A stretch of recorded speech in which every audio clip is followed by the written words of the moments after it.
Colton Mercer's hands had stopped shaking 2 hours ago. Now they were just numb, frozen claws gripping reins that felt like iron. The telegram crumpled in his coat pocket, 3 words burned into his brain.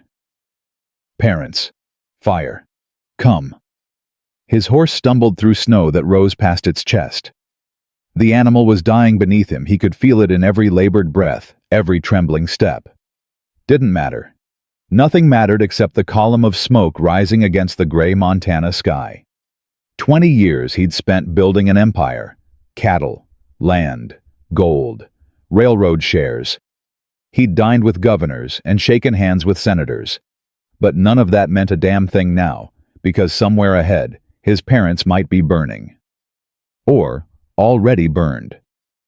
The richest man in Silver Creek couldn't buy back a single minute of the 3 months he'd stayed away.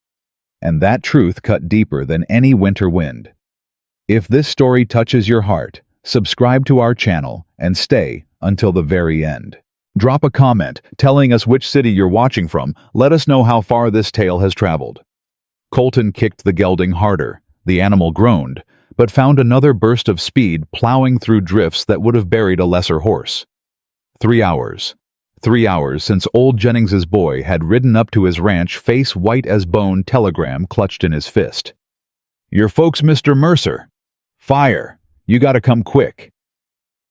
He'd been in the middle of signing a contract. $50,000. Biggest deal of his life. The pen had clattered to the floor, and he'd been in the saddle before anyone could speak. Now his fingers felt like dead wood. His face had gone past pain into something worse, a numbness that spread down his neck and into his chest. The cold had stopped being an enemy. It had become a companion whispering that maybe this was what he deserved. 3 months without a visit. 6 letters, all about business. Money sent like clockwork, as if dollars could replace a son. Come on. His voice cracked. Come on, boy. Little further. The ridge appeared through swirling white. Colton knew this view like he knew his own heartbeat. 20 years ago, he'd stood here as a boy watching his father plow the fields below, watching his mother hang laundry in the summer sun, watching smoke curl from the chimney of the only home that ever mattered. The smoke was different now, black, thick, rising from what used to be walls and roof and memory. No. He half fell from the horse. His legs buckled when they hit the ground, but he forced himself forward, stumbling, falling, crawling through snow that tried to swallow him whole. Mapa. Nothing but wind. The cabin was gone. Completely gone. Blackened timbers jutted from the snow like broken bones. The stone chimney stood alone, a gravestone marking where his childhood had died. Colton's knees hit the ashes. Still warm. He could feel heat through his frozen trousers, and something about that detail broke him. Ma! He was screaming now, tearing through debris with hands that couldn't feel. Pa! Answer me! Please, God, answer me! His gloves came away black. A nail tore through his palm, and he didn't notice the blood until it dripped onto the snow. Red on white, on black. The colors of his failure. They ain't there, Mercer. Colton spun. His hand went to his pistol, but his fingers wouldn't work the holster. Old Jennings emerged from the storm lantern raised high. His face looked carved from granite. Where? Colton's voice came out raw, broken. Where are they? Alive! The word hit him like a fist. His legs gave out completely, and he sat hard in the ashes of his parents' home. Both of them. Both. Jennings stepped closer. Fire took hold 3 nights back. Middle of the night. Would have killed him, sure, if not for the widow. What widow? Josie Callahan. Lives up on Pine Ridge. Jennings pointed toward distant hills where a single light glowed against the darkness. Strange woman. Keeps to herself. But she was watching your folks' place that night. Saw the flames. Got to him just before the roof came down. Relief and confusion warred in Colton's chest. Why was she watching them? Jennings' eyes went hard. Because some city fella came around last week. Fancy suit, banker type, made threats about your pa selling the land. The cold spreading through Colton had nothing to do with weather. What kind of threats? The kind that end in fire, I reckon. Jennings spat into the snow. Your pa refused to sell, told the man to go to hell, and this widow, she heard the whole thing from up on the ridge. Didn't like the sound of it, so she kept watch every night after. Colton struggled to his feet. I need to see them. You do. Jennings caught his arm. The old man's grip was iron. But you hear me first, Mercer. Your folks needed you 3 days ago. They needed you 3 months ago. That woman up there's been sharing what little she has while you've been counting your gold. I sent money. Your pa burned every cent. Jennings's voice cracked like a whip. Last summer. Made a bonfire of it in the yard.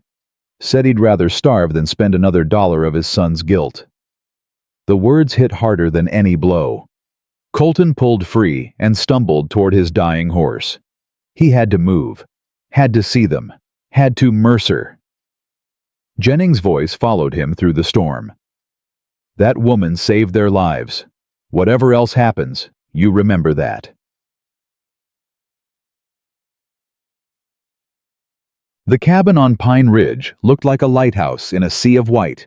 Small, weathered, smoke curling from its chimney like a prayer rising to heaven.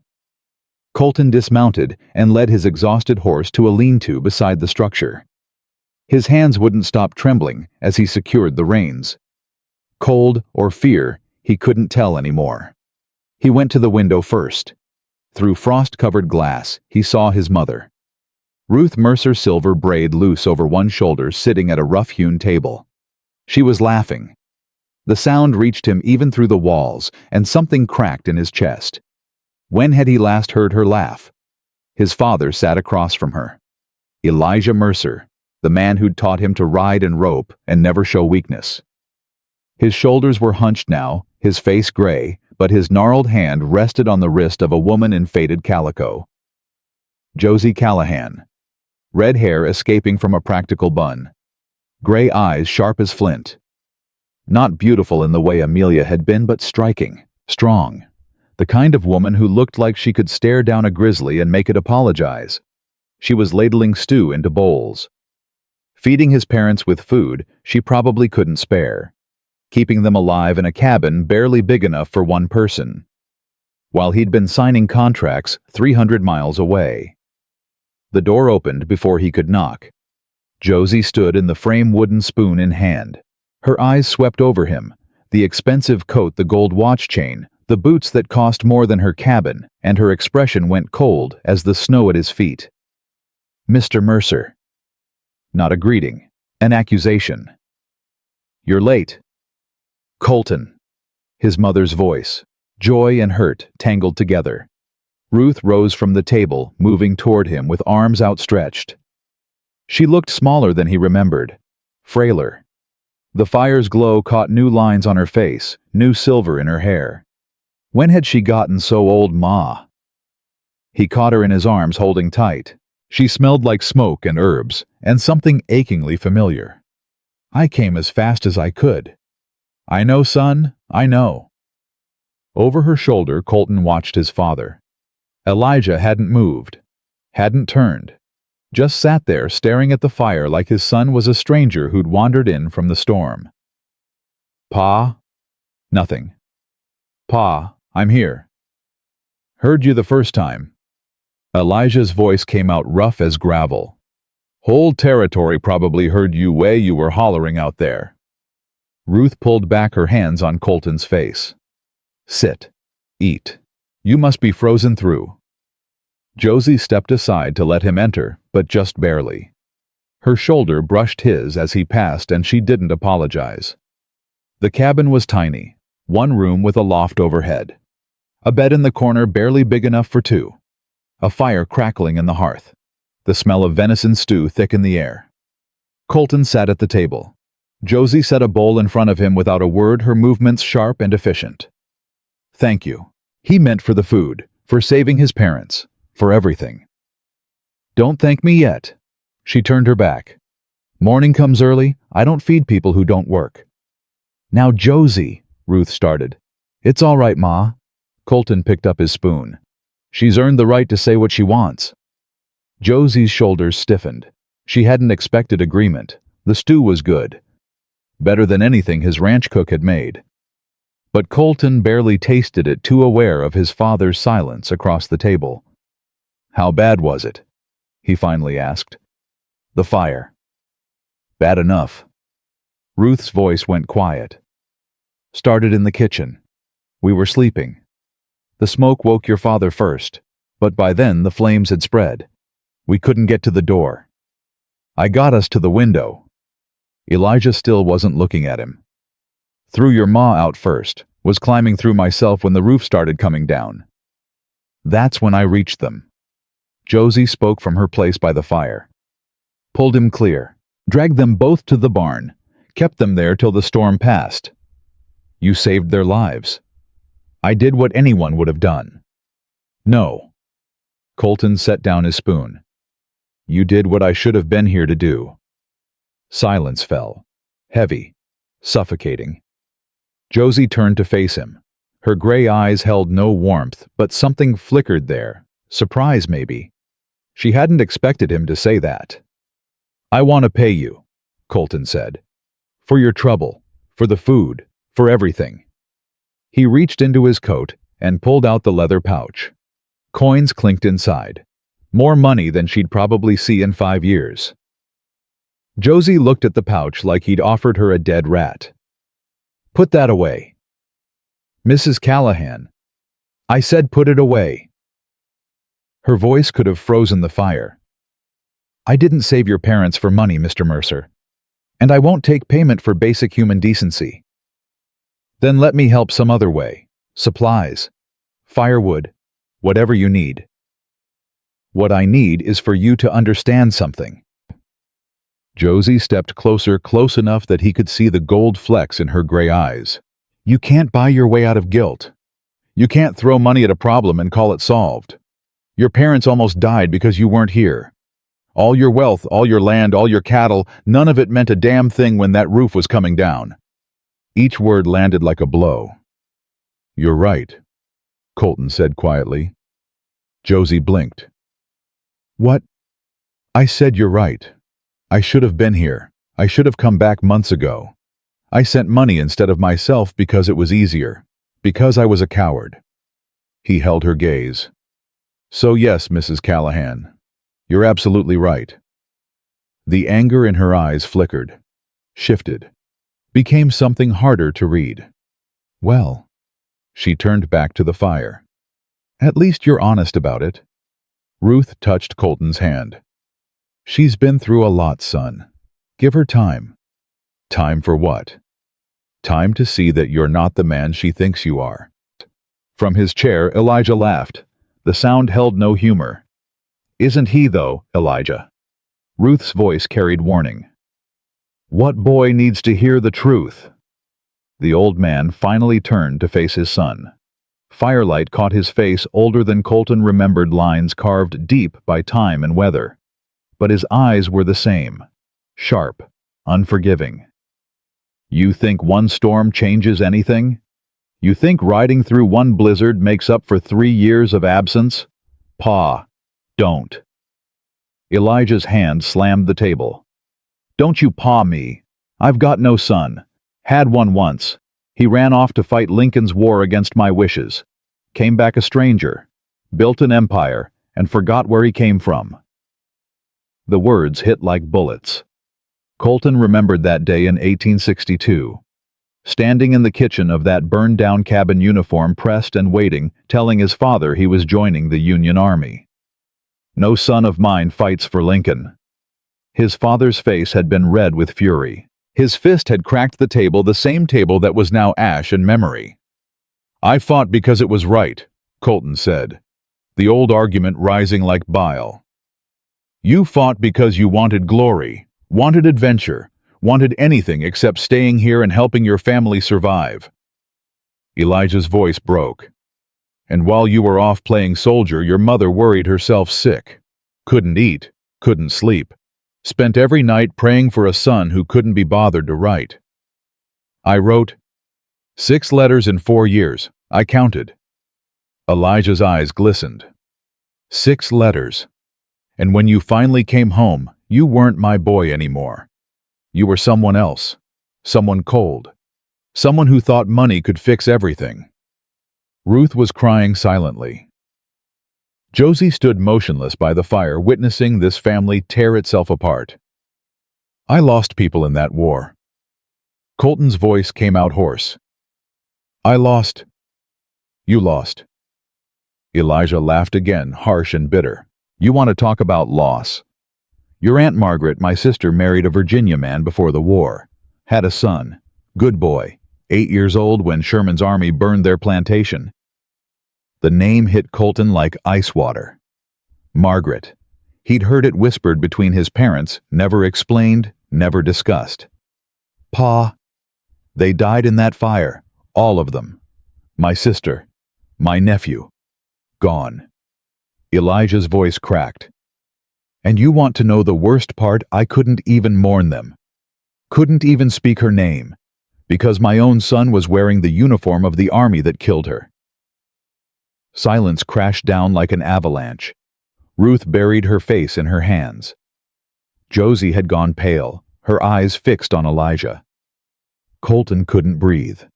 All these years, all this distance between them, and he'd never known.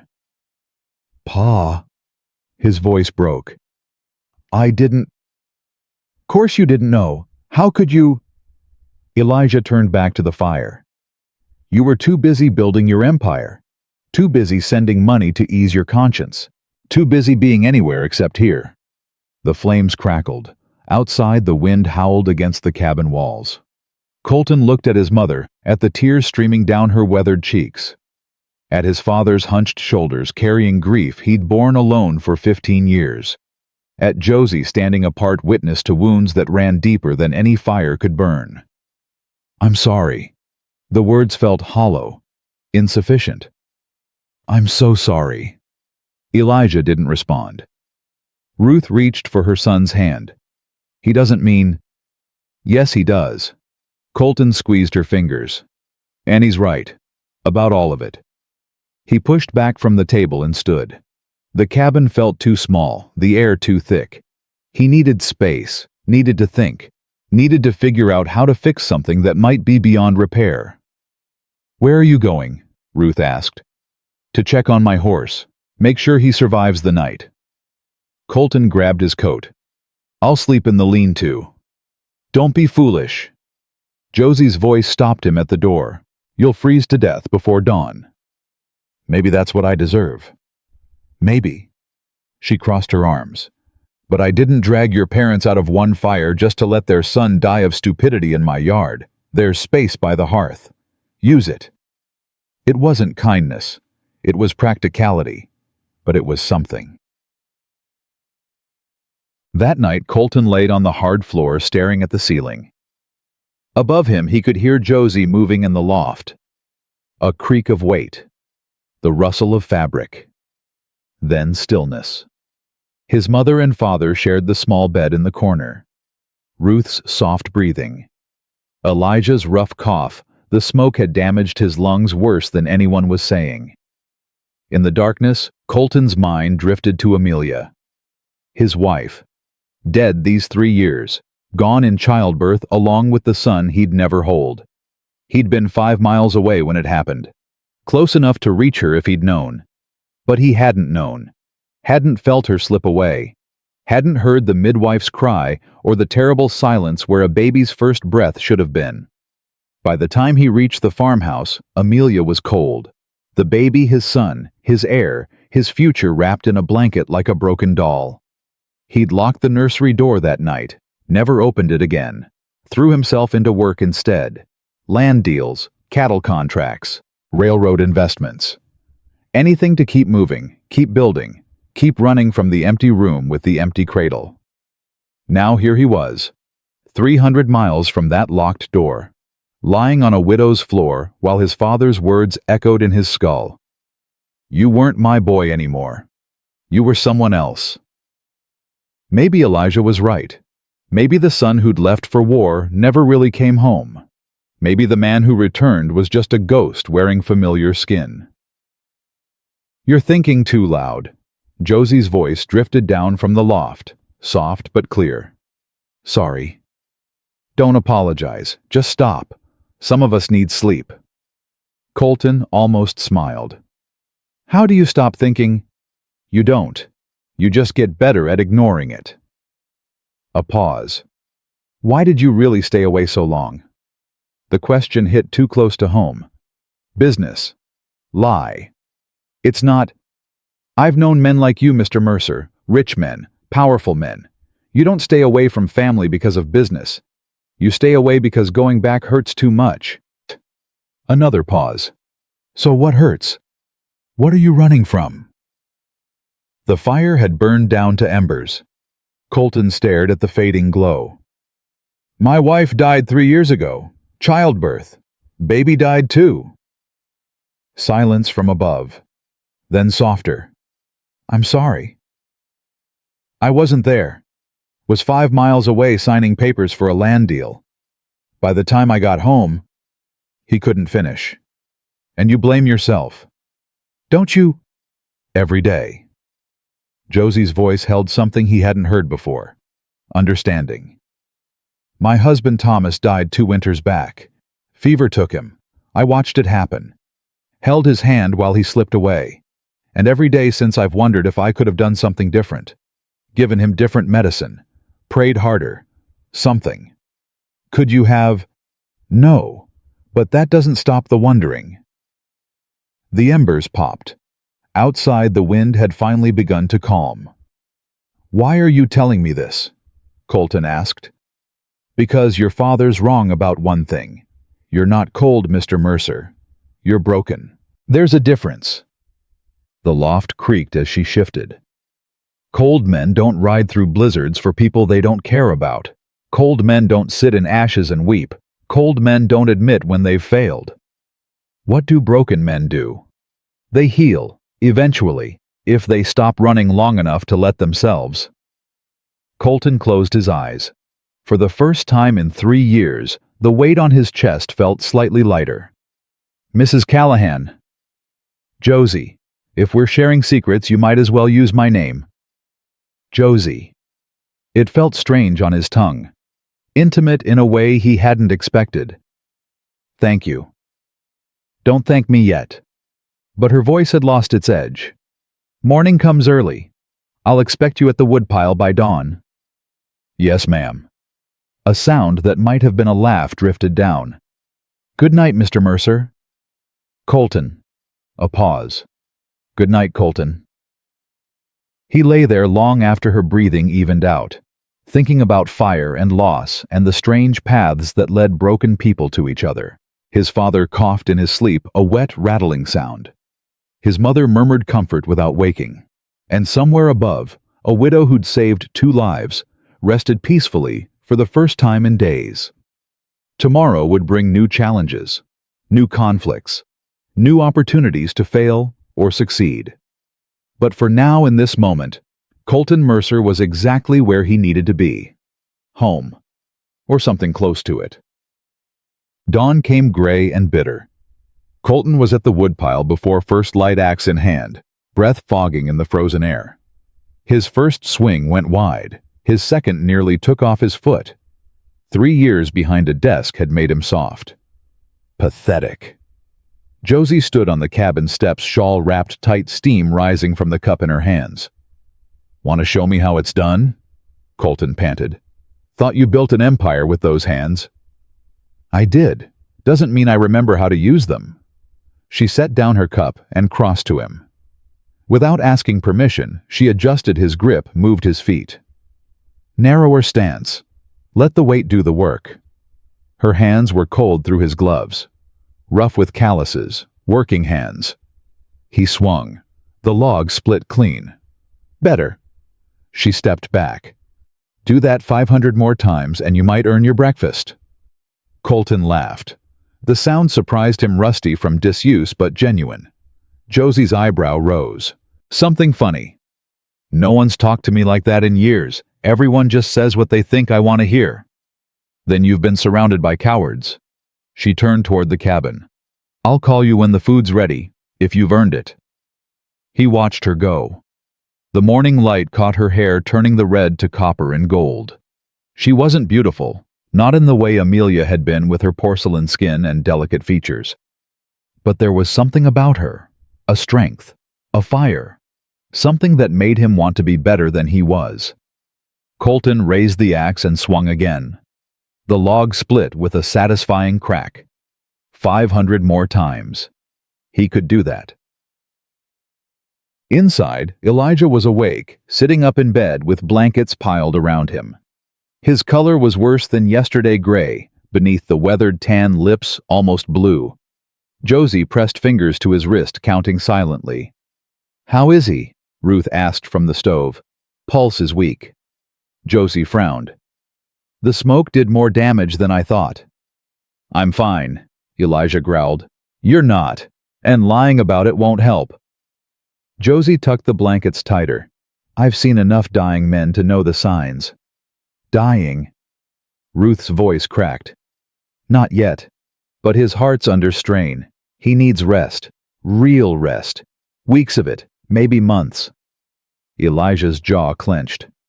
"I don't have months. Need to rebuild. Need to—" "You need to stay alive, you stubborn fool." Josie's voice softened despite the words. "Your wife needs you. Your son needs you, even if neither of you will admit it." The door opened. Colton entered with an armload of split-wood cheeks red from cold and exertion. "How is he?" "Worse." Josie didn't sugarcoat it. The smoke damaged his lungs, his heart struggling to compensate. Colton's face went pale. "What can we do? Keep him warm. Keep him calm. Keep him resting." She took the wood from his arms. "And pray." "I don't pray." "Then start." She moved past him to stack the logs by the hearth. Colton stood frozen, watching his father's labored breathing. 3 days ago, Elijah Mercer had been a strong man, stubborn, unyielding. Now he looked like a stranger, old and frail and frighteningly mortal. "Pa." Colton crossed to the bed. "Pa, I'm going to fix this. I'll bring doctors from Denver, specialists, whatever it takes." "Don't want your doctors." Elijah's voice was a whisper now. "Don't want your money." "Then what do you want?" The old man's eyes found his son's face. For a moment the anger faded, the bitterness retreated, and Colton saw something he hadn't seen in years. Fear. "I want you to stay." Elijah's hand reached out trembling. "Just stay." Colton took his father's hand. The fingers felt like bird bones, fragile and cold. "I'm not going anywhere, Pa. I promise." Elijah nodded once. His eyes drifted closed. Within moments, his breathing deepened into sleep. Ruth touched Colton's shoulder. "He asked about you, you know. Before the fire, every day. Any word from the boy. Like you were still 12 years old, coming home late from fishing." Colton's throat tightened. "He burned my money. He burned his pride." Ruth smiled sadly. "Threw every coin in the fire pit, then sat there watching it melt. Crying. First time I'd seen him cry since Margaret died." Margaret. His aunt. The sister Elijah had lost to Sherman's army. "Why didn't you tell me?" "He wouldn't let me. Said some griefs were too heavy to share." Ruth's hand squeezed his shoulder. "He loves you, Colton, more than you know. He just forgot how to show it." From her place by the fire, Josie watched this exchange in silence. Her gray eyes moved between mother and son, cataloging, calculating. She'd heard enough grief in her life to recognize it. Enough secrets to know when more remained hidden. Whatever had broken this family ran deeper than war, or money, or absence. And something told her she was right in the middle of it now, whether she wanted to be or not. 4 days passed in a blur of chopping wood, hauling water, and learning to knead bread without making a mess of the kitchen. Colton's hands blistered, cracked, and bled. His back screamed from sleeping on the hard floor. His pride took a beating every time Josie corrected his grip or criticized his technique. He had never been happier. On the morning of the 5th day, Elijah's condition took a turn for the worse. Colton woke to the sound of his mother's panicked voice and found his father gasping for air, face gray as ash hands clutching at his chest. "Pa!" He was at the bedside in seconds. "Pa, what's wrong?" Elijah couldn't answer. His eyes rolled back, his body convulsed. "Move!" Josie shoved Colton aside with surprising strength. Her hands were already working, loosening his father's collar, pressing fingers to his throat. "Ruth, get the brown bottle from my medicine box. 3rd shelf. Hurry!" Ruth flew across the cabin. Colton stood frozen, watching his father's lips turn blue. "Is he dying?" "Not if I can help it." Josie grabbed the bottle Ruth brought and measured drops into a cup. "Hold his head up. Make him swallow." Colton obeyed, lifting his father's head with hands that wouldn't stop shaking. The old man's skin felt like paper, cold and thin. "Come on, Pa, drink this." Elijah's throat worked. Once. Twice. The medicine went down. For a terrible moment, nothing happened. Then, Elijah's breathing eased. His color shifted from gray to white to something approaching normal. His eyes fluttered open. "What?" His voice was barely a whisper. "What happened?" "Your heart." Josie sat back, exhaustion etched into every line of her face. It stopped for a moment. The digitalis brought it back. "I died. Almost." She wiped sweat from her brow. "Don't do it again. I'm running low on medicine." Ruth collapsed into a chair, sobbing quietly. Colton couldn't move, couldn't think. His father had almost died. Right there, right in front of him. "How long does he have?" The question came out harsh, desperate. Josie met his eyes. "I don't know. Days, weeks. Could be months if he rests and takes the medicine." She paused. "Could be hours if he doesn't." "Then we need a real doctor. I'll ride to town, bring back—" "No doctor in Cedar Valley can help him." Josie stood, her movements stiff. "The damage is old. Shrapnel near his heart from the war. The smoke just made it worse." "Shrapnel." Colton stared at his father. "What shrapnel?" Elijah's eyes closed. "Leave it be, boy." "No." "What shrapnel?" "You never told me you were wounded." "Lots of things I never told you." The old man's voice faded to nothing. Ruth touched Colton's arm. "The war," she whispered. "He was hurt at Gettysburg. A Union shell exploded near him. The doctor said the metal was too close to his heart to remove." Union shell. The words tasted like poison. He was fighting for the Confederacy. He wasn't fighting for anyone. He was a civilian, volunteering at a field hospital, tending wounded from both sides. Ruth's voice broke. "He never told you because he didn't want you to know he was there when your Aunt Margaret's husband died. Didn't want you to know he held James Hartwell as he bled out, promising to look after Margaret and the boy." The cabin seemed to spin. Colton grabbed the table edge to steady himself. "Pa was at Gettysburg for 3 days, carrying water, holding dying men, watching boys younger than you scream for their mothers." Ruth wiped her eyes. "When he came home, he wasn't the same. None of them were." Josie had gone very still. Her face had lost all color. "Field hospital," she said quietly. "Which one?" Ruth frowned. He never said exactly. Somewhere near the seminary, I think." "Seminary Ridge. Hospital number 7. Yes, that sounds right. How did you know?" Josie didn't answer. Her hands were shaking now, clenched into fists at her sides. "Josie." Colton stepped toward her. "What's wrong?" I was there. Her voice came out strangled. Seminary Ridge. Hospital 7. I was a nurse. Silence crashed through the cabin like a physical force. That's impossible, Ruth breathed. You would have been 17. I was 17 years old. My father was a Confederate surgeon.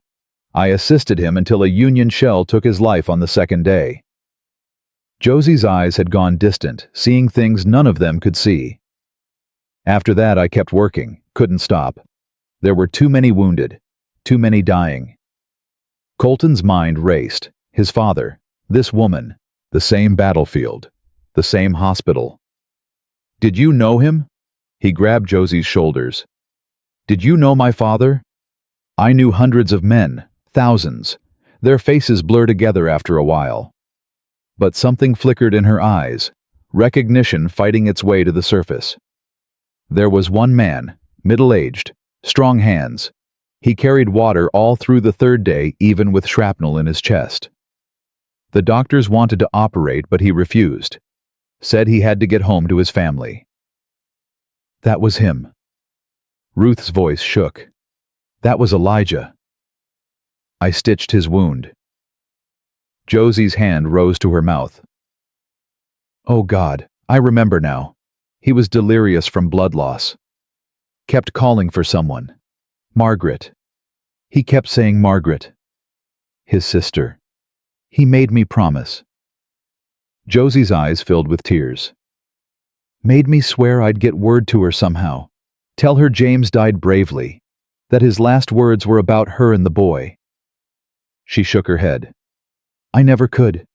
The army was retreating. Everything was chaos. I lost the letter in the confusion. Colton released her and stepped back. The coincidence was too perfect, too impossible.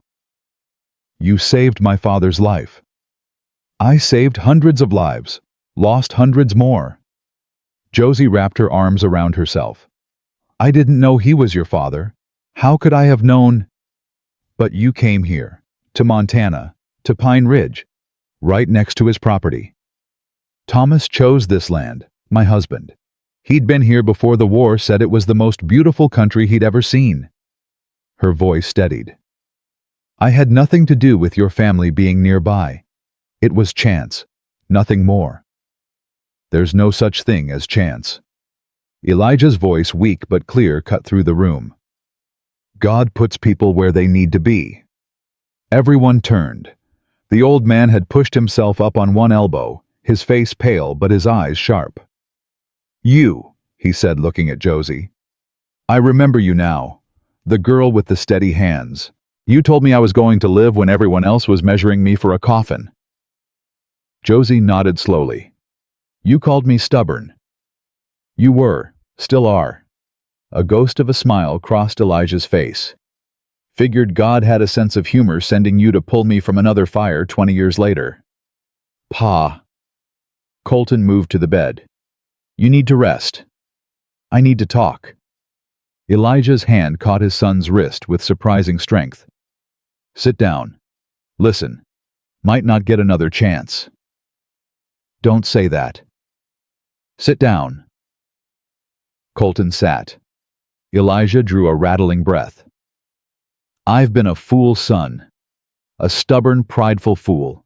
Spent years punishing you for a war neither of us started.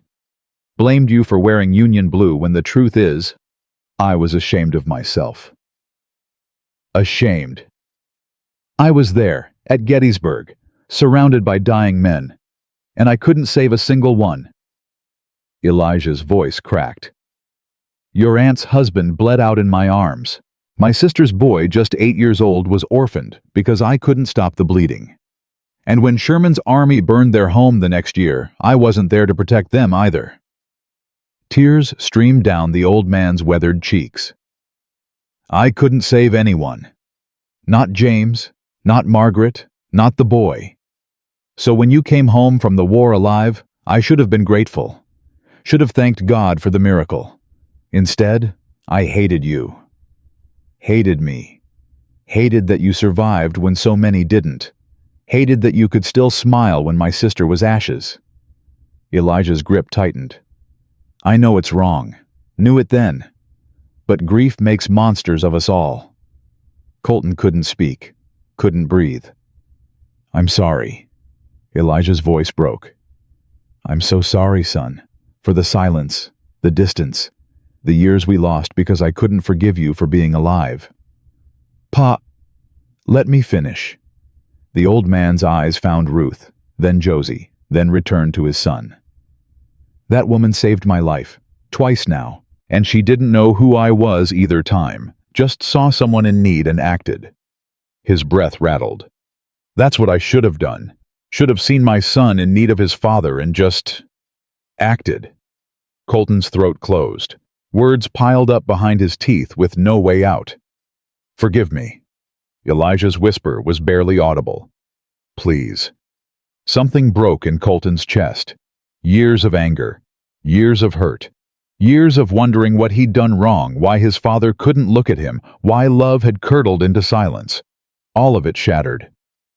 There's nothing to forgive. He leaned forward and embraced his father for the first time since childhood. There's nothing to forgive, Pa. Elijah's arms came around him thin and trembling. The old man sobbed against his son's shoulder, years of grief pouring out in a flood. Ruth covered her face and wept. Josie turned away, pressing her hand to her mouth, her own tears falling silently. Outside, the wind howled against the cabin walls. Inside, a family began to heal. They stayed that way for a long time. Father and son holding each other while the women pretended not to watch. When Elijah finally pulled back, his face was wet, but peaceful. Tired now, he murmured. So tired. Then sleep. Colton eased him back onto the pillows. I'll be here when you wake up. Promise. I promise. Elijah's eyes closed. Within moments, his breathing deepened into sleep. Colton sat back, suddenly exhausted. His emotions were raw, exposed bleeding. He'd never felt so empty and so full at the same time. A hand touched his shoulder. Josie. You should eat something, she said quietly. And rest. There's nothing more you can do right now. I can't leave him. Ruth will watch him. Come. She pulled gently. You're no good to anyone if you collapse. He let her lead him to the table. Let her set a bowl of porridge in front of him. Let her pour coffee that smelled like heaven and tasted like hope. Thank you, he said. For what? Saving him. Twice. He met her eyes. And for being here now. Josie sat across from him, her own hands wrapped around a cup. I didn't know who he was at Gettysburg. Just another wounded man in a sea of wounded men. But you saved him anyway. That's what nurses do. We save who we can and mourn who we can't. She stared into her coffee. Thomas was one of the ones I couldn't save. Fever took him before I could find the right medicine. I'm sorry. Don't be. He lived longer than most, loved harder than most. A sad smile crossed her face. Died knowing he was loved. That's more than many get. Colton thought of Amelia, of the son he'd never held. My wife died thinking I didn't care. I was 5 miles away when it happened, signing papers. You couldn't have known. Doesn't matter. I should have been there. He pushed the porridge around the bowl.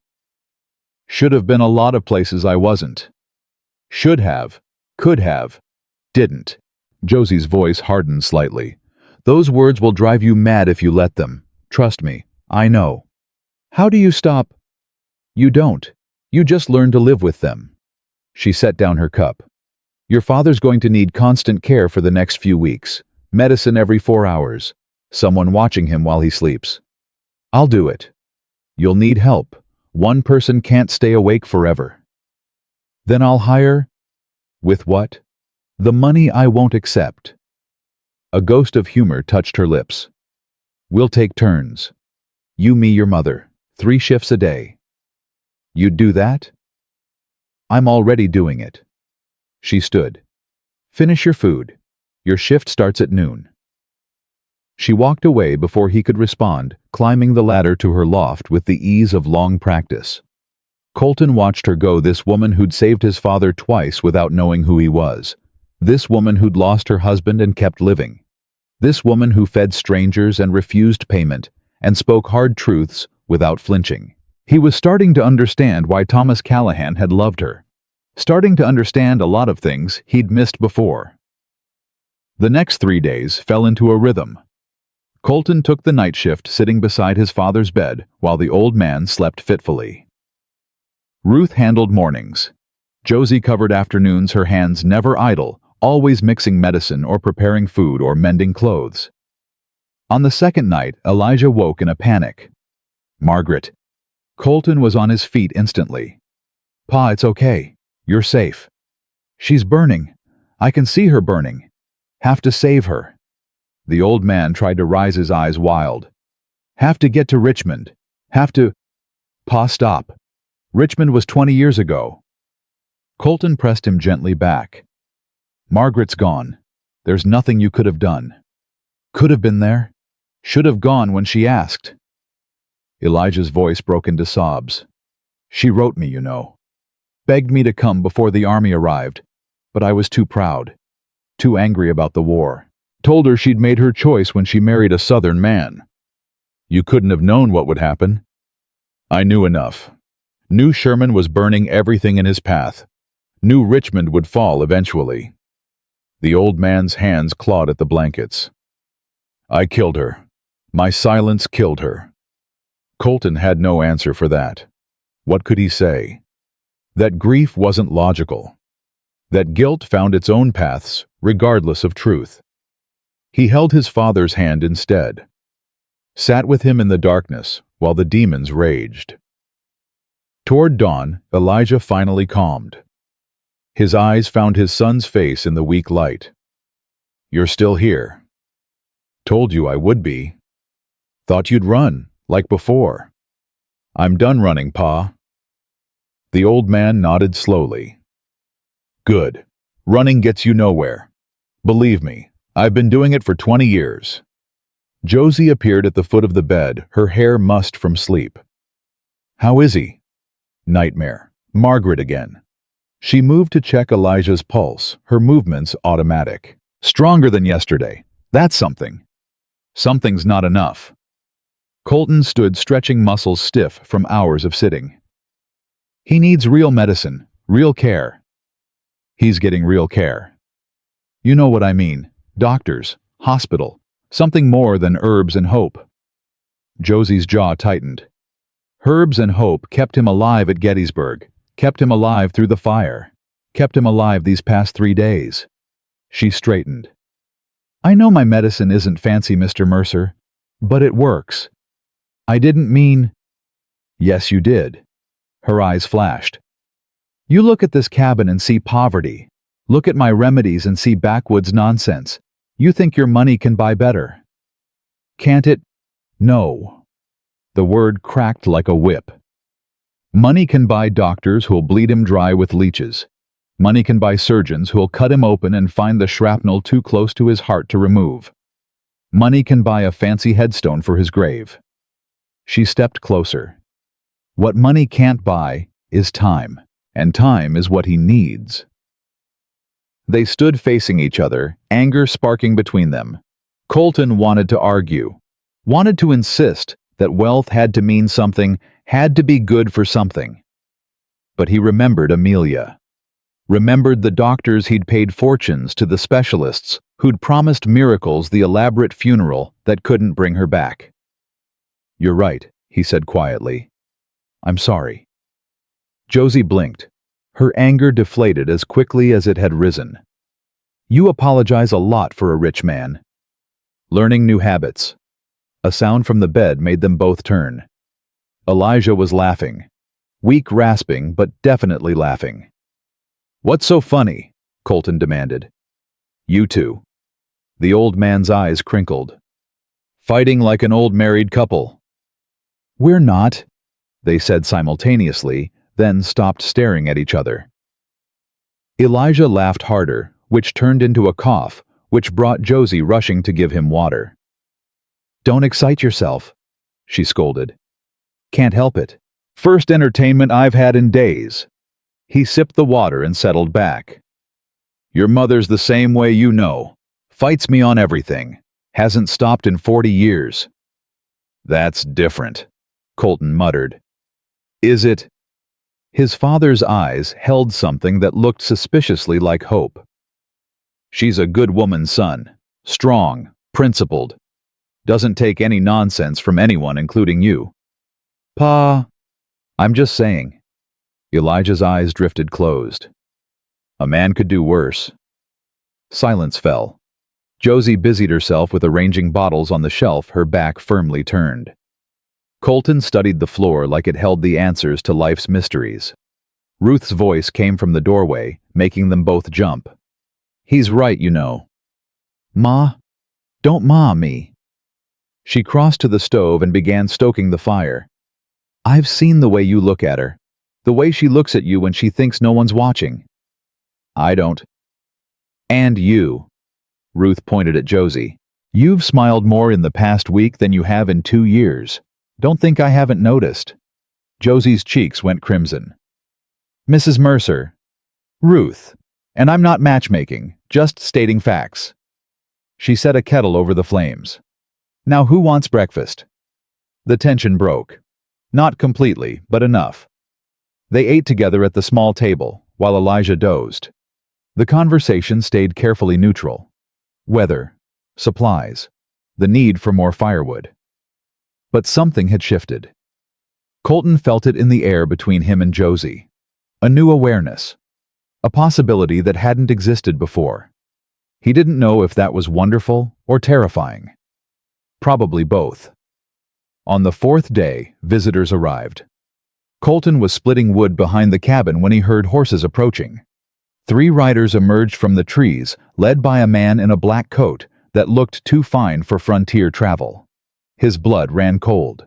He recognized that coat, that horse, that thin, pinched face beneath the expensive hat. Silas Whitmore, his bank manager from Silver Creek. Mr. Mercer? Whitmore dismounted with an oily smile. Thank God we found you. We've been searching for days. Colton set down the axe slowly. How did you know where to look? Old Jennings mentioned you'd headed this way. When you didn't return, we assumed the worst.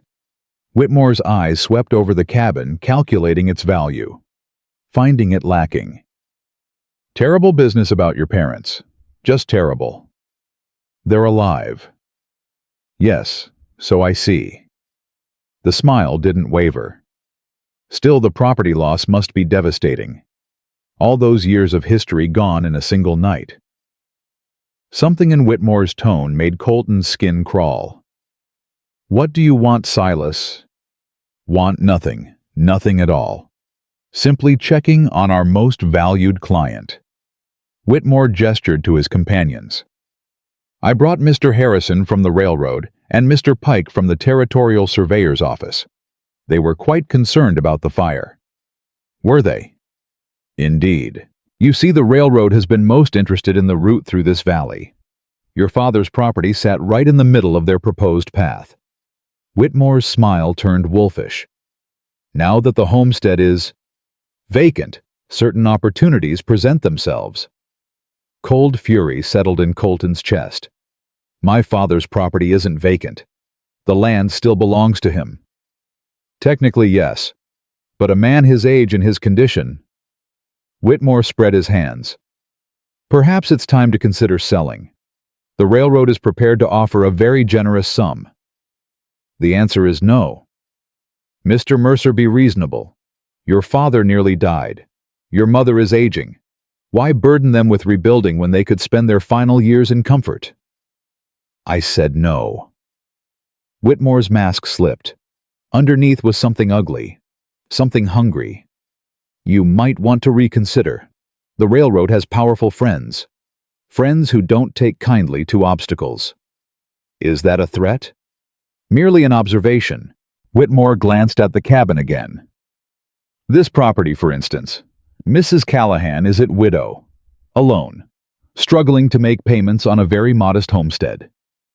He produced a folded paper from his coat. It would be a shame if the bank were forced to foreclose. Colton moved so fast, Whitmore didn't see him coming. He grabbed the man by his expensive lapels and slammed him against the nearest tree. "You listen to me." His voice came out low and dangerous. "If you touch this woman's land, if you threaten my family again, I will destroy you. I will take apart your career piece by piece. I will make sure you never work in banking again. Do you understand me?" Whitmore's composure cracked. Fear flickered in his eyes. "Mr. Mercer, please. Do you understand?"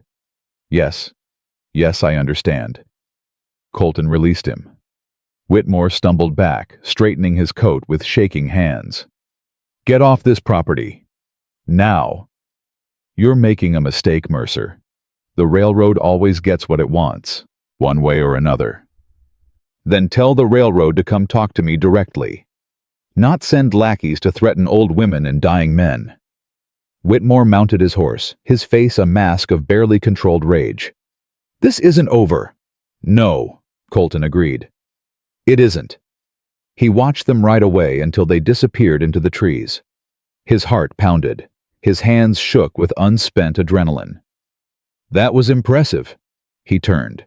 Josie stood on the cabin steps, arms crossed, expression unreadable. "How much did you hear?" "Enough." She descended the steps slowly. "He works for you. He manages my bank in Silver Creek. Or he did." Colton ran a hand through his hair.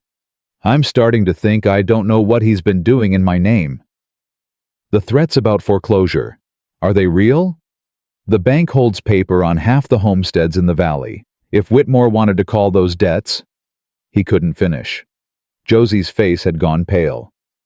"My land is safe. I promise you that." "How if he controls the bank?" "I own the bank. Whitmore just runs it." Colton met her eyes. "And as of this moment, he doesn't even do that. Consider him fired." Some of the tension left her shoulders. "You'd do that for me. For you. For my parents. For every honest person Whitmore's been squeezing." He paused. "This is my fault, Josie.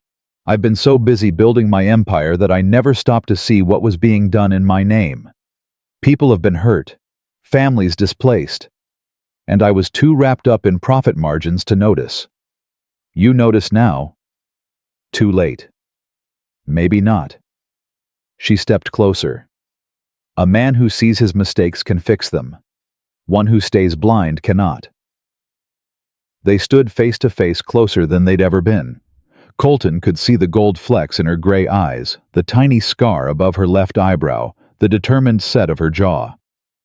"You're an extraordinary woman, Josie Callahan." "I'm a widow with a small cabin and too much pride." But her voice had softened. "Nothing extraordinary about that." "I disagree." The moment stretched between them. Colton felt himself leaning closer, saw her eyes flicker to his lips, saw her breath catch. "Colton," his mother's voice shattered the moment. "Come quick, your father—" They ran.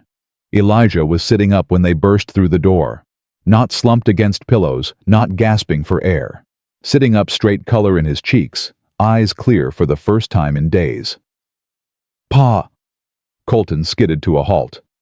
"Ma said—" "I said come quick." Ruth was beaming through her tears. "I didn't say anything was wrong. Woman nearly gave me a heart attack." Elijah's voice was stronger too. Rougher. More like the father Colton remembered. Screaming like the house was on fire again. "I wanted him to see." Ruth grabbed Colton's arm. "Look at him. Really look." Colton looked. His father's hands were steady. His breathing was even. The gray pallor that had haunted his skin for days had faded to something almost healthy. "How?" He turned to Josie. "What did you do?" "Nothing different."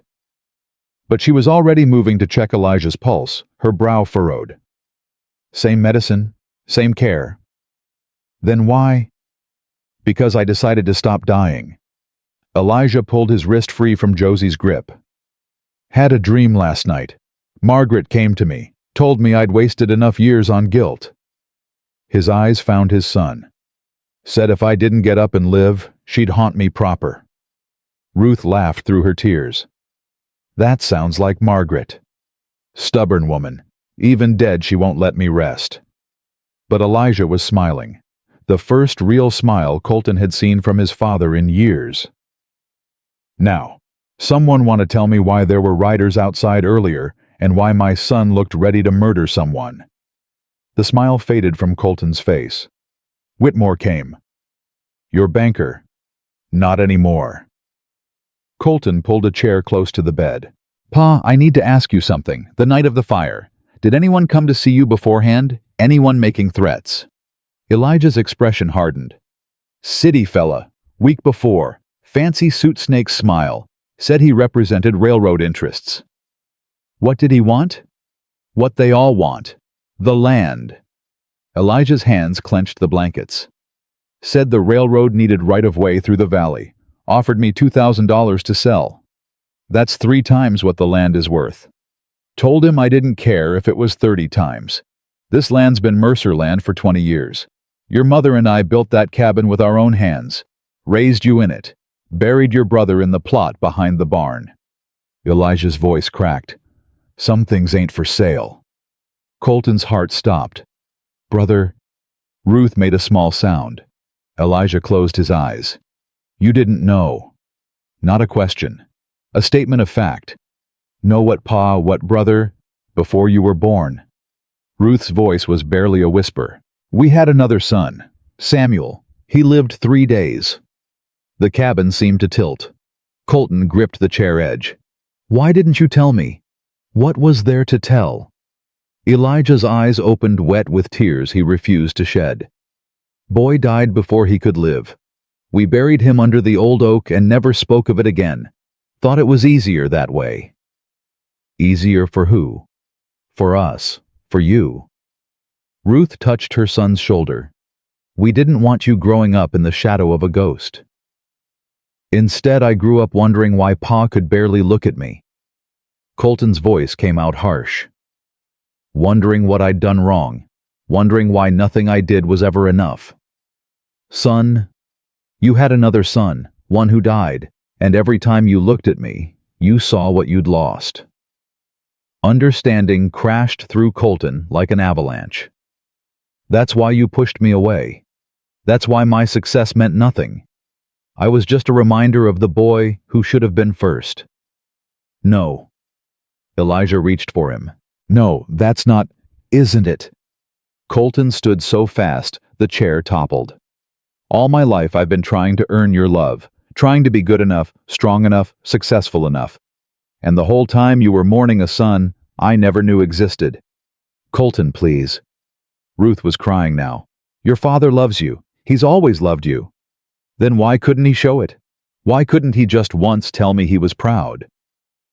Elijah's face crumpled. Because I was afraid. Afraid of what? Of losing you too. The words came out broken. Samuel died in my arms. 3 days old, and I watched him stop breathing.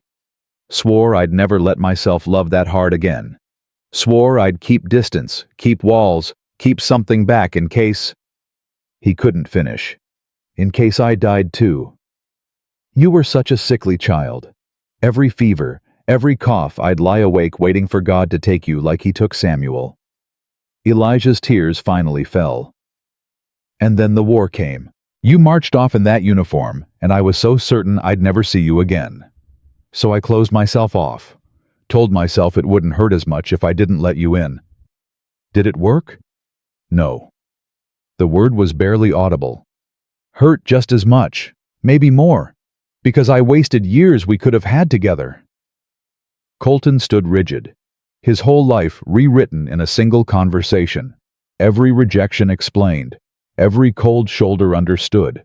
His father hadn't hated him, had never hated him. He'd just been terrified of loving him. Pa, Colton's voice broke. I'm not going anywhere. I'm not dying. I'm right here. I know. Elijah reached out again. I know, son. This time Colton took his hand. They stayed that way while Ruth wept and Josie pretended to organize medicine bottles.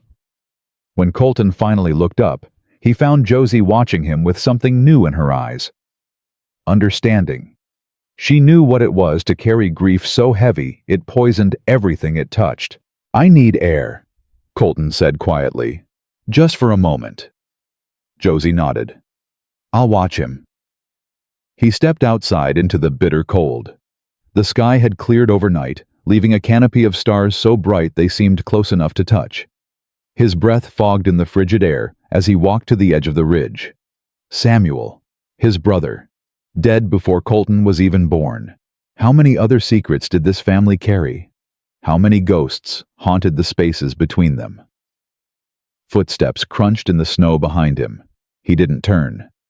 "I had a sister," Josie's voice soft in the darkness. "What?" "A sister. Eleanor. She died when I was 12. Scarlet fever." She came to stand beside him close enough that he could feel her warmth. "My parents never spoke of her again. Removed every picture, every memento, as if she'd never existed." "Why are you telling me this?" "Because I spent years thinking I was the only one who remembered her, the only one who mourned." Josie's voice caught. "It wasn't until after my mother died that I found the box, hidden in her closet. Every picture, every lock of hair, every small reminder of the daughter she'd lost. She'd kept everything. Everything, and never once let anyone see her grieve." Josie turned to face him. "Your father did the same, buried his pain so deep he forgot how to reach it. But that doesn't mean the love wasn't there." Colton finally looked at her. Starlight caught her hair turning the red to silver. Her eyes held pain and wisdom and something else. Something that made his heart hammer against his ribs. "How did you survive it?" he asked. "Losing so much?" "I didn't. Not at first." She wrapped her arms around herself. "After Thomas died, I wanted to follow him. Thought about it every day for months. The rifle in the corner, the creek that runs deep in spring." "Josie." "But then I realized something." She met his eyes. "Dying was easy. Living was the hard part. And Thomas deserved better than a wife who gave up. You're stronger than I am." "No, just more stubborn." A ghost of a smile. "Ask anyone in town. They'll tell you Josie Callahan is the most stubborn woman in Montana." "I'm starting to figure that out." They stood in comfortable silence, breath mingling in the cold air. Colton felt something shifting between them, the walls coming down brick by brick. "I should check on your father." Josie started to turn. Colton caught her arm. "Wait," she froze. "I need to tell you something." His heart was pounding now. "Something I should have said days ago." "Colton, I know we barely know each other. I know the timing is wrong. I know you probably think I'm just another rich man throwing money at problems." He took a breath. "But being here with you, watching you care for my parents without asking anything in return, it's changed something in me." Josie's eyes widened. "What are you saying?" "I'm saying that when I look at you, I don't see a widow or a nurse or a stubborn frontier woman." He stepped closer. "I see someone extraordinary. Someone who makes me want to be better than I am." "You barely know me." "I know enough." His hand rose to her face, brushing a strand of hair from her cheek. "I know you saved my father's life. Twice. I know you took in strangers and fed them from your own table. I know you speak hard truths because lies are easier and you refuse to take the easy path. Those aren't reasons to... I know you cry at night when you think no one can hear." His voice dropped. "I know you visit Thomas's grave every morning before dawn. I know you're carrying grief so heavy it would crush a lesser person, but you get up every day and keep fighting anyway." Josie's breath caught. "You heard me. Crying. The walls are thin. Remember." A tear slipped down her cheek. Colton brushed it away with his thumb. "I'm not asking for anything," he said quietly. "Not now, maybe not ever. But I need you to know that whatever happens next, meeting you was the best thing that's come from all this tragedy." Josie stared at him. Her lips parted. He saw her wrestling with something, saw the exact moment her walls began to crack. "Colton." His name on her lips sounded like a prayer. "I can't..." I know. It's too soon. Thomas has only been gone 2 years. Your wife. I know. Then why tell me this? Why now? Because life is short. He thought of his father fighting for every breath, of Samuel, the brother he'd never known, of Amelia and the son they'd lost. Because tomorrow isn't promised, and because I'd rather say these words and be rejected than spend the rest of my life wondering what might have been. Josie closed her eyes. A shudder ran through her. I'm scared, she whispered. Of what? Of feeling this way again. Of opening my heart and having it shattered. She opened her eyes. I survived losing Thomas. I don't know if I could survive losing someone else. Then don't lose me. It's not that simple. No. He smiled sadly. It never is. They stood facing each other so close he could feel her breath on his face. The moment stretched between them heavy with possibility. Then Josie stepped back. I need time. Her voice shook. Can you give me that? I can give you anything you need. She nodded once, then turned and walked back toward the cabin. At the door she paused. Colton. Yes. Thank you. For being honest. She looked at him over her shoulder. Not many men are. She disappeared inside, leaving him alone with the stars, and the cold, and the burning certainty that his life would never be the same. The next morning brought trouble. Colton was hauling water from the creek when he heard horses, multiple horses moving fast. He dropped the bucket and ran for the cabin. 6 riders emerged from the trees. At their head rode a man Colton had never seen before. Tall, broad, face like a slab of granite. He wore a railroad company badge on his coat. Colton Mercer. The man's voice matched his face. Hard, unyielding. Who's asking? Name's Morgan, Pacific Northern Railroad. He didn't dismount. We've had reports of threats made against one of our representatives yesterday. Your representative threatened my family. That's not how Mr. Whitmore tells it. Morgan's eyes swept the cabin. Says you assaulted him, made death threats, interfered with legitimate business negotiations. Legitimate? Colton laughed bitterly. He came here to intimidate a dying old man into selling land that's been in my family for 20 years. Land the railroad needs. Land the railroad can't have. Morgan leaned forward in his saddle. You might want to reconsider that position, Mercer. The Pacific Northern has friends in high places. Governor, territorial legislature, federal land office. Is that supposed to frighten me? It's supposed to make you smart. Morgan's hand rested on the pistol at his hip. We're offering a fair price, more than fair. Take it and walk away. And if I don't, then things might get complicated. His eyes moved to the cabin. Nice little place. Widow living alone. Easy target for bandits this far from town. Rage boiled through Colton's veins. You're threatening her now. I'm stating facts. Frontier's a dangerous place. Fires happen, accidents happen. Morgan smiled. It didn't reach his eyes. Cooperation keeps people safe.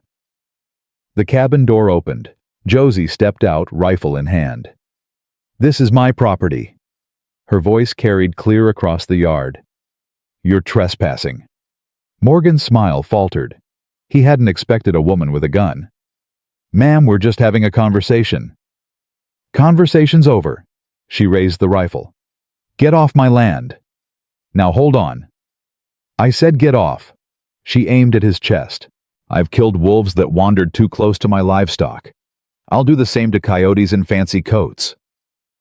One of Morgan's men went for his gun. Josie shifted her aim so fast the motion blurred. Try it, she said quietly. Please. Nobody moved. Morgan studied her for a long moment.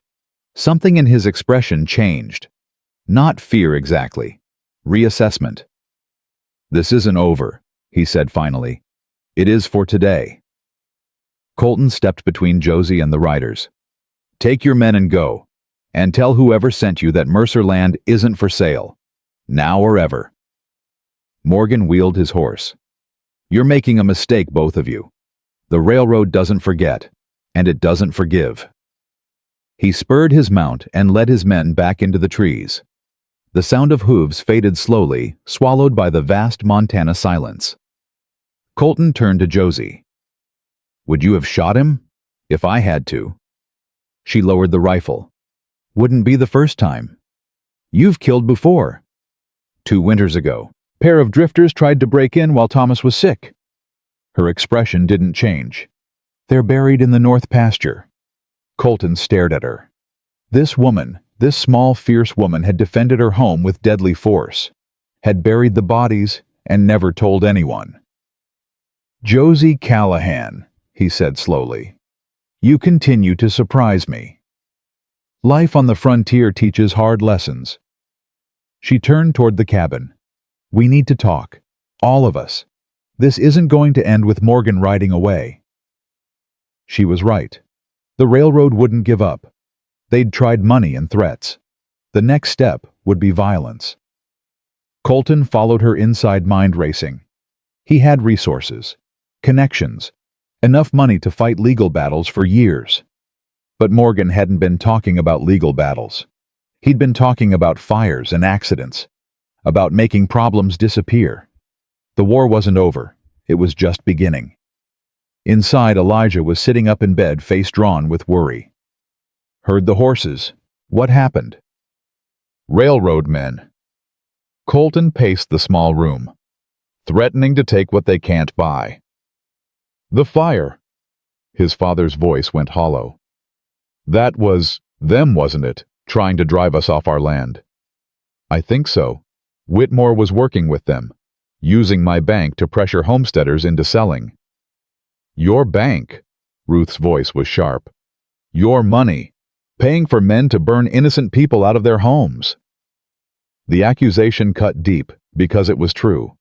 Colton had been so focused on profits that he'd never questioned where they came from, never asked what Whitmore was doing in the shadows. "I didn't know," he said. "But that's not an excuse. I should have known. Should have paid attention. What are you going to do about it?" Josie set her rifle by the door. "These men won't stop. You saw Morgan's eyes. He's the kind who finishes what he starts." "Then we finish it first." Colton stopped pacing. "I'm going to town, tomorrow. I need to see exactly what Whitmore's been doing in my name." "It's not safe," Ruth protested. "Those men will be expecting me to hide." Colton's jaw set. "That's exactly why I need to move now before they regroup. I'm coming with you." Josie's voice left no room for argument. "Absolutely not. This is my fight too. They threatened my land, my home." She stepped closer. "Besides, someone needs to keep you from getting shot. I can handle myself." "Can you?" She raised an eyebrow. "When's the last time you fired a gun at something other than a target?" He couldn't answer that. "That's what I thought." She grabbed her coat. "We leave at first light. Ruth can watch your father." "Now, wait just a minute," Elijah started. "You're in no condition to argue." Josie's tone brooked no disagreement. "Rest. Take your medicine. Let the young people handle this." "Young people?" Elijah snorted. "You're not much younger than me, woman. Young enough to win a fight, old enough to know which ones to pick." She turned to Colton. "Get some sleep. Tomorrow's going to be long." She climbed to her loft without looking back. Colton watched her go, something tight forming in his chest. This woman. This impossible, infuriating, extraordinary woman. She was going to war beside him. Not because he asked. Not because she owed him anything. Because it was right. Ruth touched his arm. "She's remarkable," she said softly. "I know." "Don't let her slip away, son. Women like that don't come along twice in a lifetime." Colton thought of Amelia. Sweet, gentle Amelia, who'd never raised her voice, never challenged him, never pushed back against anything. He'd loved her, would always love her. But Josie was different. Josie was fire where Amelia had been water, strength where Amelia had been softness. Maybe that was what he needed now. Not someone to comfort him, but someone to challenge him, to make him better than he was. Get some rest, Ma. He kissed her forehead. Tomorrow, we start fighting back. He didn't sleep that night, just lay by the dying fire, planning, strategizing, preparing for a battle he wasn't sure he could win. But one thing he knew for certain, he wasn't running anymore. They rode out before dawn breath, fogging in the bitter cold. Josie sat straight in her saddle rifle across her lap, eyes scanning the tree line like she expected an ambush at any moment. Colton watched her from the corner of his eye. You've done this before. Done what? Ridden into danger like it was nothing. It's not nothing. Her jaw tightened. It's survival. There's a difference. They pushed the horses hard, making the 2-hour ride to Cedar Valley in just over 90 minutes. The town was waking up when they arrived, smoke rising from chimneys, shopkeepers sweeping their porches. Colton headed straight for the bank. The building stood at the center of town, 2 stories of brick and glass that represented everything he'd built over the past 10 years. His name was carved in stone above the door. Mercer Valley Bank, Est, 1872. He'd been so proud of that sign once. Now it felt like an accusation. Wait here, he told Josie. Not a chance. Josie? I didn't ride 2 hours to sit outside like a good little woman. She dismounted and tied her horse. Whatever's in there, we face it together. He knew better than to argue. Inside the bank was quiet. 2 tellers behind the counter, a clerk at a desk, and Silas Whitmore standing by the vault like he owned the place. His face went white when he saw Colton. Mr. Mercer? He recovered quickly, pasting on that oily smile. I didn't expect. I want the books. I'm sorry. The ledgers. Every transaction from the past 3 years. On my desk in 10 minutes. Colton's voice could have frozen water. And then I want your office cleared. You're done. Whitmore's smile finally cracked. You can't do this. I have contracts, agreements with the railroad.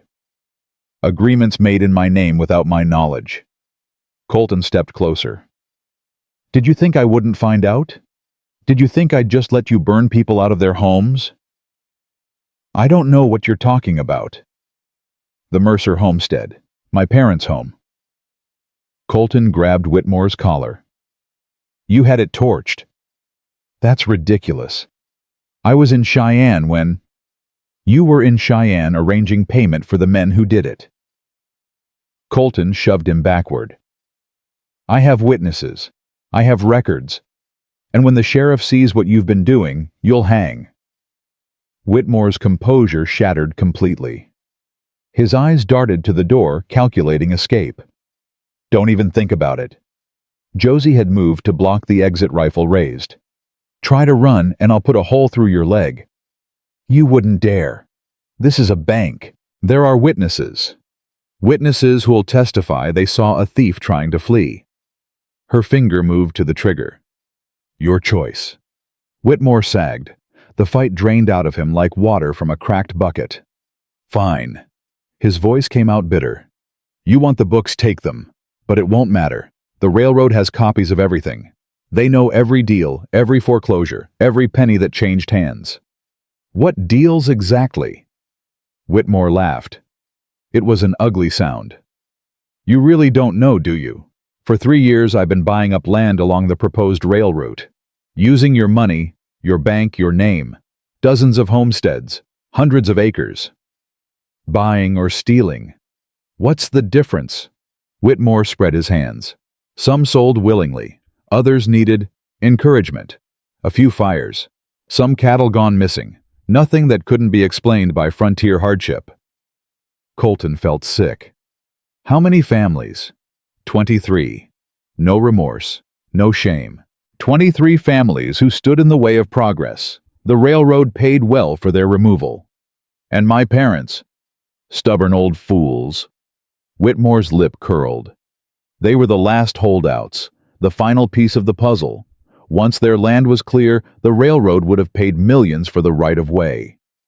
So you tried to kill them. I tried to remove an obstacle. Whitmore's eyes hardened. Don't pretend you're any different, Mercer. You've crushed plenty of people building your empire. The only difference is, you didn't get your hands dirty. The accusation hit home because it held a kernel of truth. Colton had looked the other way, had accepted profits without asking questions, had built his wealth on foundations he'd never examined. You're right, he said quietly. I was blind, willfully blind, but that ends today. He turned to the tellers, who'd been watching with wide eyes. I want every foreclosure document from the past 3 years, every land transfer, every payment to or from the Pacific Northern Railroad. Sir, those records are confidential. I own this bank. Nothing here is confidential from me. Colton's voice rose. Move, now. They scrambled to obey. Whitmore watched with growing desperation. You're making a mistake. The railroad won't let this stand. They have lawyers, politicians, men who make problems disappear. Let them try. Colton met his eyes. I'm done being afraid of men in suits.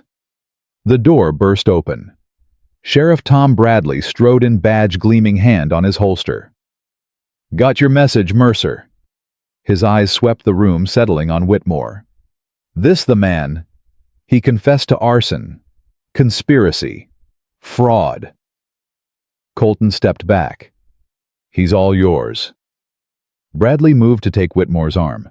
The banker twisted free. Wait. You don't understand. I can give you names, important names. The railroad board, politicians in Cheyenne, everyone who profited from this scheme. His voice rose to a desperate pitch. I'll testify, against all of them. Just don't let them hang me. That's for the judge to decide. Bradley snapped handcuffs on his wrists. Silas Whitmore, you're under arrest for arson, attempted murder, and fraud. Anything you say, please. Whitmore was crying now, all pretense gone. They'll kill me. The railroad doesn't leave witnesses. The moment I'm in jail, they'll send someone to shut me up. Colton hesitated. The man was pathetic, broken, but he might be right about the danger. Put him somewhere safe, he told Bradley. Somewhere the railroad's men can't reach. My house. Josie's voice surprised everyone. It's remote, hard to find if you don't know the way. You'd shelter the man who tried to burn your neighbors alive. I'd shelter anyone whose testimony might save innocent lives. Her jaw set. Besides, if he tries anything, I'll shoot him myself. Bradley looked from Josie to Colton to Whitmore. This is highly irregular. So is burning families out of their homes. Colton signed the papers the clerks had brought. Do it. Keep him alive long enough to testify. And after he can hang for all I care. Whitmore made a strangled sound. Bradley hauled him toward the door. One more thing. Colton stopped them. Who gave the order for my parents' home? Who specifically? Whitmore's eyes darted left.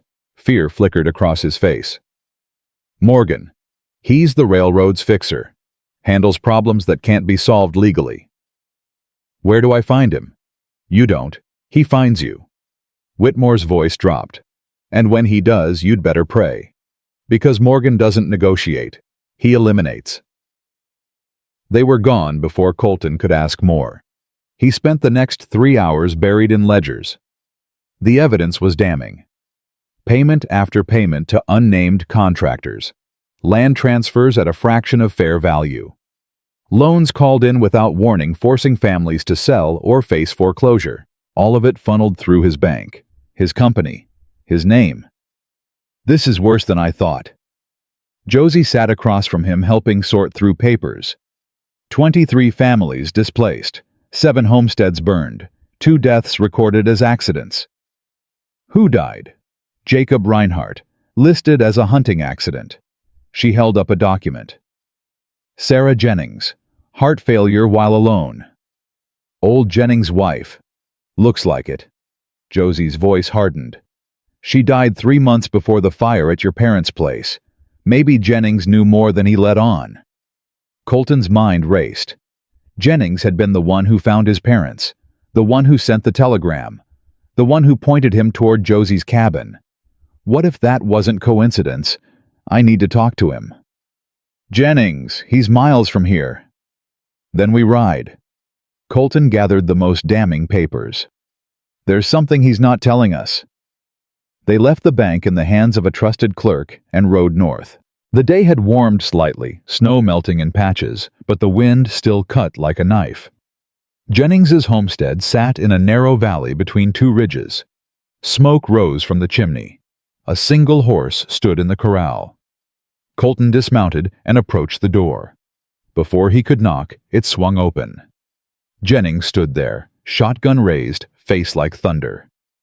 Come to finish what they started. What no?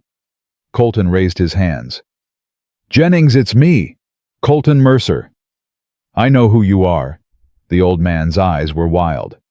I know what your bank did to my Sarah, murdered her just like they murdered Jacob Reinhardt. That's what we came to talk about. We found the records. We know what Whitmore was doing. Whitmore. Jennings spat the name. He's just a puppet. The real monsters wear railroad badges and sit in fancy offices in Cheyenne. Then help us stop them. Josie stepped forward slowly. We have evidence, testimony. But we need to know what happened to Sarah. The shotgun wavered. Jennings studied her face, then Colton's. Something in his expression shifted. Come inside. He lowered the weapon. This ain't a conversation for the yard. The cabin was sparse but clean. A woman's touch still visible in the curtains, the dried flowers, the quilt on the bed. Sarah Jennings had been gone 3 months, but her presence remained. Jennings sat heavily in a chair. The fight seemed to drain out of him. They came in October. 2 men I'd never seen before. Said the railroad needed our land for a switching station. Offered $300. Your land is worth 10 times that. That's what Sarah told them. Jennings' voice cracked. Said they could take their $300 and shove it somewhere impolite. She had a mouth on her, my Sarah. What happened then? They left, said we'd regret the decision. He stared at his hands. 2 weeks later, Sarah was dead. Doctor said heart failure, natural causes. His fists clenched. But I knew it wasn't natural. Why didn't you tell anyone? Tell who? Jennings laughed bitterly. The sheriff. He's in the railroad's pocket. The bank. Your man Whitmore was running the whole scheme. The territorial government. He shook his head. Everyone with power was either bought or scared. I wasn't bought. Colton's voice came out rough. I didn't know. Maybe not. But your money paid for it all the same. Jennings met his eyes. You wanted to build an empire. Didn't much care how it got built. The accusation was fair. Colton couldn't argue. I'm trying to make it right. Can't make murder right. Can't bring back the dead. Jennings stood and crossed to a small chest. But maybe you can stop them from killing more. He withdrew a bundle of papers tied with string. Sarah kept records. Everything the railroad men said, every threat, every offer. Names, dates, amounts. He held out the bundle. She was going to send it to a newspaper in Denver. Never got the chance. Colton took the papers with trembling hands. This is evidence. It's a death warrant. Jennings' voice hardened. For whoever tries to use it. You think the railroad will let this go public? They'll kill you, boy. Kill you and everyone you care about. Then we make copies. Send them everywhere. Denver, San Francisco, Washington. Colton's mind raced. They can't silence everyone. They can try? Let them. Josie's voice was steel. I've buried men who underestimated me. I'll bury more if I have to. Jennings studied her for a long moment. You're the widow. The one who pulled the Mercers from the fire. I am. My Sarah spoke of you. Said you were the only person in this valley with a spine. A ghost of a smile crossed his weathered face. She'd have liked you. I wish I'd known her. She knew you, from a distance. Jennings sighed. Watched you struggle through that first winter alone. Wanted to help, but the railroad men were already watching us. Couldn't risk leading them to your door. They found it anyway. Morgan found it. Man's like a bloodhound. Jennings's expression darkened. He's the one who killed Sarah. I can't prove it, but I know. Saw him riding away from our place the morning I found her. Colton's blood ran cold. Morgan was here. Comes and goes. Never the same time, never the same route. The railroad's ghost, they call him. Shows up when there's dirty work to be done. He showed up at Josie's cabin yesterday. Threatened her. Threatened my parents. Jennings went pale. Then you need to leave. Now. Both of you. Why? What do you know? Morgan doesn't make threats, boy. He makes promises. The old man grabbed Colton's arm. If he's already come calling, that means the railroad's done negotiating. Whatever they're planning, it's already in motion. Fear shot through Colton like lightning. His parents, alone at Josie's cabin. Ruth with her gentle hands. Elijah with his failing heart, defenseless. We have to go. He was already moving toward the door. Take the back trail. Jennings followed them out. Over Miller's Ridge, cuts 20 minutes off the ride. Josie was in the saddle before Colton reached his horse. Her face had gone white, but her hands were steady on the reins. Ride hard, Jennings called after them. And pray you're not too late. They rode like the devil himself was chasing them.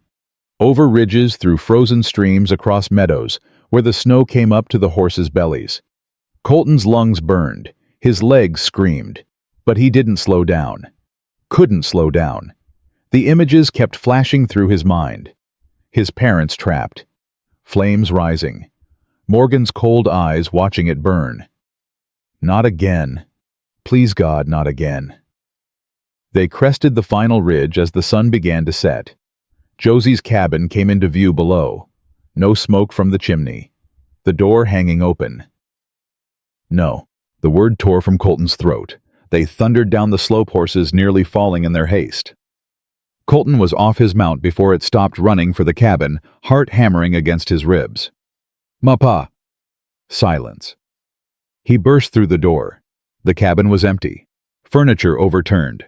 A chair smashed against the wall. Signs of struggle everywhere. But no bodies. No blood. They took them. Josie stood in the doorway, face ashen. Morgan took them. Colton's legs gave out. He sank to the floor. The papers from Sarah Jennings clutched to his chest. Gone. His parents were gone. And it was all his fault. We'll find them. Josie knelt beside him. Colton, look at me. We'll find them. How they could be anywhere. Morgan could have. He hasn't killed them, not yet. Her hand gripped his arm. Think about it. If he wanted them dead, we'd have found bodies. He took them as leverage. To force you to give up. Give up what?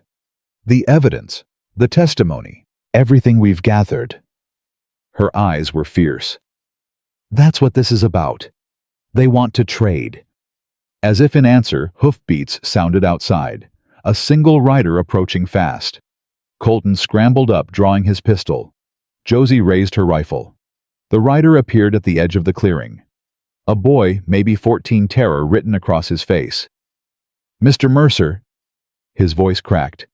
They sent me with a message. Who sent you? The railroad men. The ones who took your folks.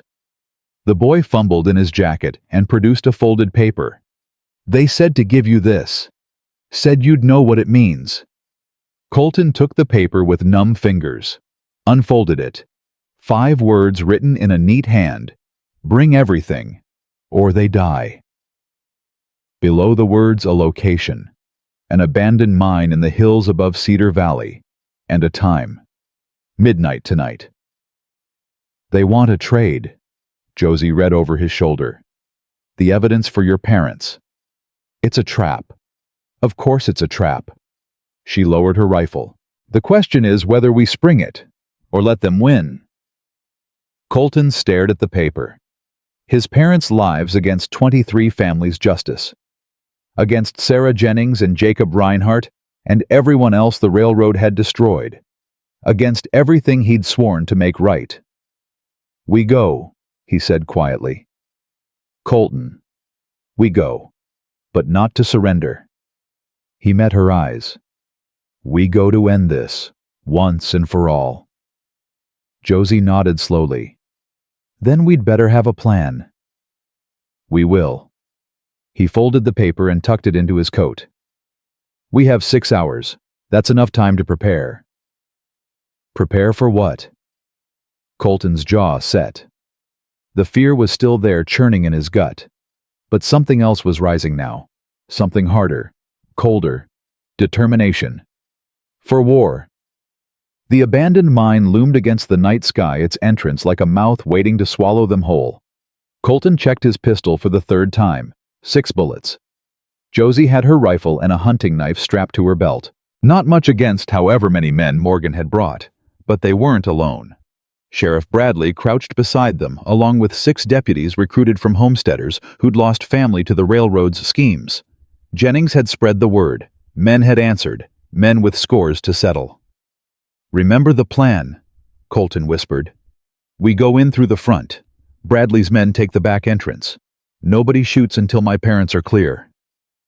And if Morgan doesn't cooperate, then we improvise." Josie touched his arm. "Colton, whatever happens in there, don't." He covered her hand with his. "Don't say goodbye. This isn't goodbye." "I wasn't going to say goodbye." Her eyes met his in the darkness. "I was going to say I believe in you. Whatever else you were before, whoever you became to survive, the man standing here right now is someone worth believing in." His throat tightened. "Josie, tell me after." She pulled away. "When this is over, tell me everything you're thinking. But right now, focus. Your parents need you."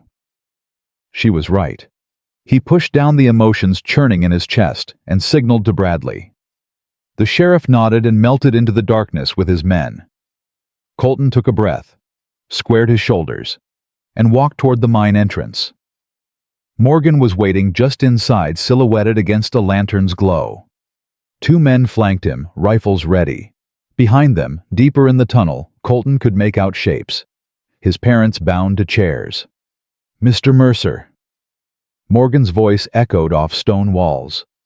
"Right on time. I appreciate punctuality." "Where are they?" "Let me see them." Morgan stepped aside, revealing Ruth and Elijah more clearly. Ruth's face was bruised. Elijah slumped in his chair, barely conscious. Rage exploded through Colton's veins. "You hurt them!" They resisted. No remorse, no apology. The old man tried to fight. Impressive for someone so close to death. "Let them go. You have me. You have what you want." "Do I?" Morgan held out his hand. "The evidence first. Everything. Papers, testimony, witnesses. All of it." Colton reached into his coat and withdrew a thick envelope. Sarah Jennings' records, Whitmore's ledgers, everything they'd gathered. "It's all here. Give it to me." Colton hesitated. Once he handed over the evidence, Morgan had no reason to keep any of them alive. He needed leverage, needed time. "First, I want proof my father's still breathing." Morgan's eyes narrowed. Then he nodded to one of his men. The guard crossed to Elijah and slapped him hard across the face. The old man stirred. His eyes opened, unfocused, but alive. "Pa!" Colton started forward. Morgan's gun came up. "Not another step. The evidence, now." "Colton." His father's voice weak but clear. Don't give them anything." "Shut up, old man," Morgan backhanded him. Blood sprayed from Elijah's lip. "Stop," Ruth screamed. "Please stop hurting him." "Then tell your son to cooperate." Morgan pressed the gun to Elijah's temple. 5 seconds, Mercer. Evidence or his brains paint the wall. Colton's hand trembled on the envelope. His mind raced. Bradley needed more time. The back entrance was 100 yards through the mine. If he handed over the evidence now... 4 seconds. "All right." He threw the envelope forward. "Take it. Just don't hurt them." Morgan caught the envelope one-handed, keeping the gun steady. He flipped through the papers quickly, professionally. This is everything. Everything. Now let them go. I don't think so. Morgan smiled. It didn't reach his eyes. You see, Mr. Mercer, dead men don't testify. Dead men don't cause problems. And the railroad has invested too much in this territory to let one family ruin everything. We had a deal. We had nothing. Morgan raised his gun. Goodbye, Mr. Mercer. The shot came from behind. One of Morgan's men dropped rifle clattering to the ground. Then chaos erupted. Bradley and his deputies poured from the back tunnel, guns blazing. Morgan's men scattered, returning fire. Bullets ricocheted off stone walls, filling the air with deadly shards. Colton dove for his parents. Get down! Stay down! He grabbed Elijah's chair and tipped it sideways, putting his own body between his father and the gunfire. Ruth screamed. More shots. A man fell somewhere in the darkness. Josie. He couldn't see her. Couldn't find her in the chaos. I'm here. Her voice came from his left. She was cutting Ruth's bonds with her hunting knife. Get your father free. I've got your mother. Colton's fingers tore at the ropes binding Elijah. The knots were tight, wet with something warm. Blood. His father was bleeding. Pa, hold on. Just hold on. Boy. Elijah's hand caught his wrist with surprising strength. I'm proud of you. Should have said it years ago. Proud of the man you've become. Tell me later, when we're out of here. The last rope came free. Colton hauled his father up, draping the old man's arm over his shoulders. Elijah groaned but stayed upright. Josie, we're moving. Go. I'm right behind you. They ran, half stumbled, half carried through the chaos toward the mine entrance. Bullets whined past. Men shouted. Someone screamed in pain. Moonlight appeared ahead. The exit, 20 feet. 10. They burst into the cold night air. Colton kept running, dragging his father toward the trees where they'd left the horses. Ruth! Josie's voice sharp with fear. Ruth, come on! Colton turned. His mother was on the ground just inside the mine entrance. She wasn't moving. Ma! He started back. Josie got there first. She grabbed Ruth under the arms and hauled, dragging her toward safety. Blood trailed behind them, dark against the snow. She's hit, Josie's voice cracked. Her shoulder, she's losing blood. Get her to the horses. I'll cover you. Colton raised his pistol and fired into the mine entrance. Once, twice. The shots echoed like thunder. Figures retreated into the darkness. Move now. Josie half-carried Ruth toward the trees. Colton followed, walking backward, gun ready. His father leaned against a tree, gasping for breath. Where's Morgan?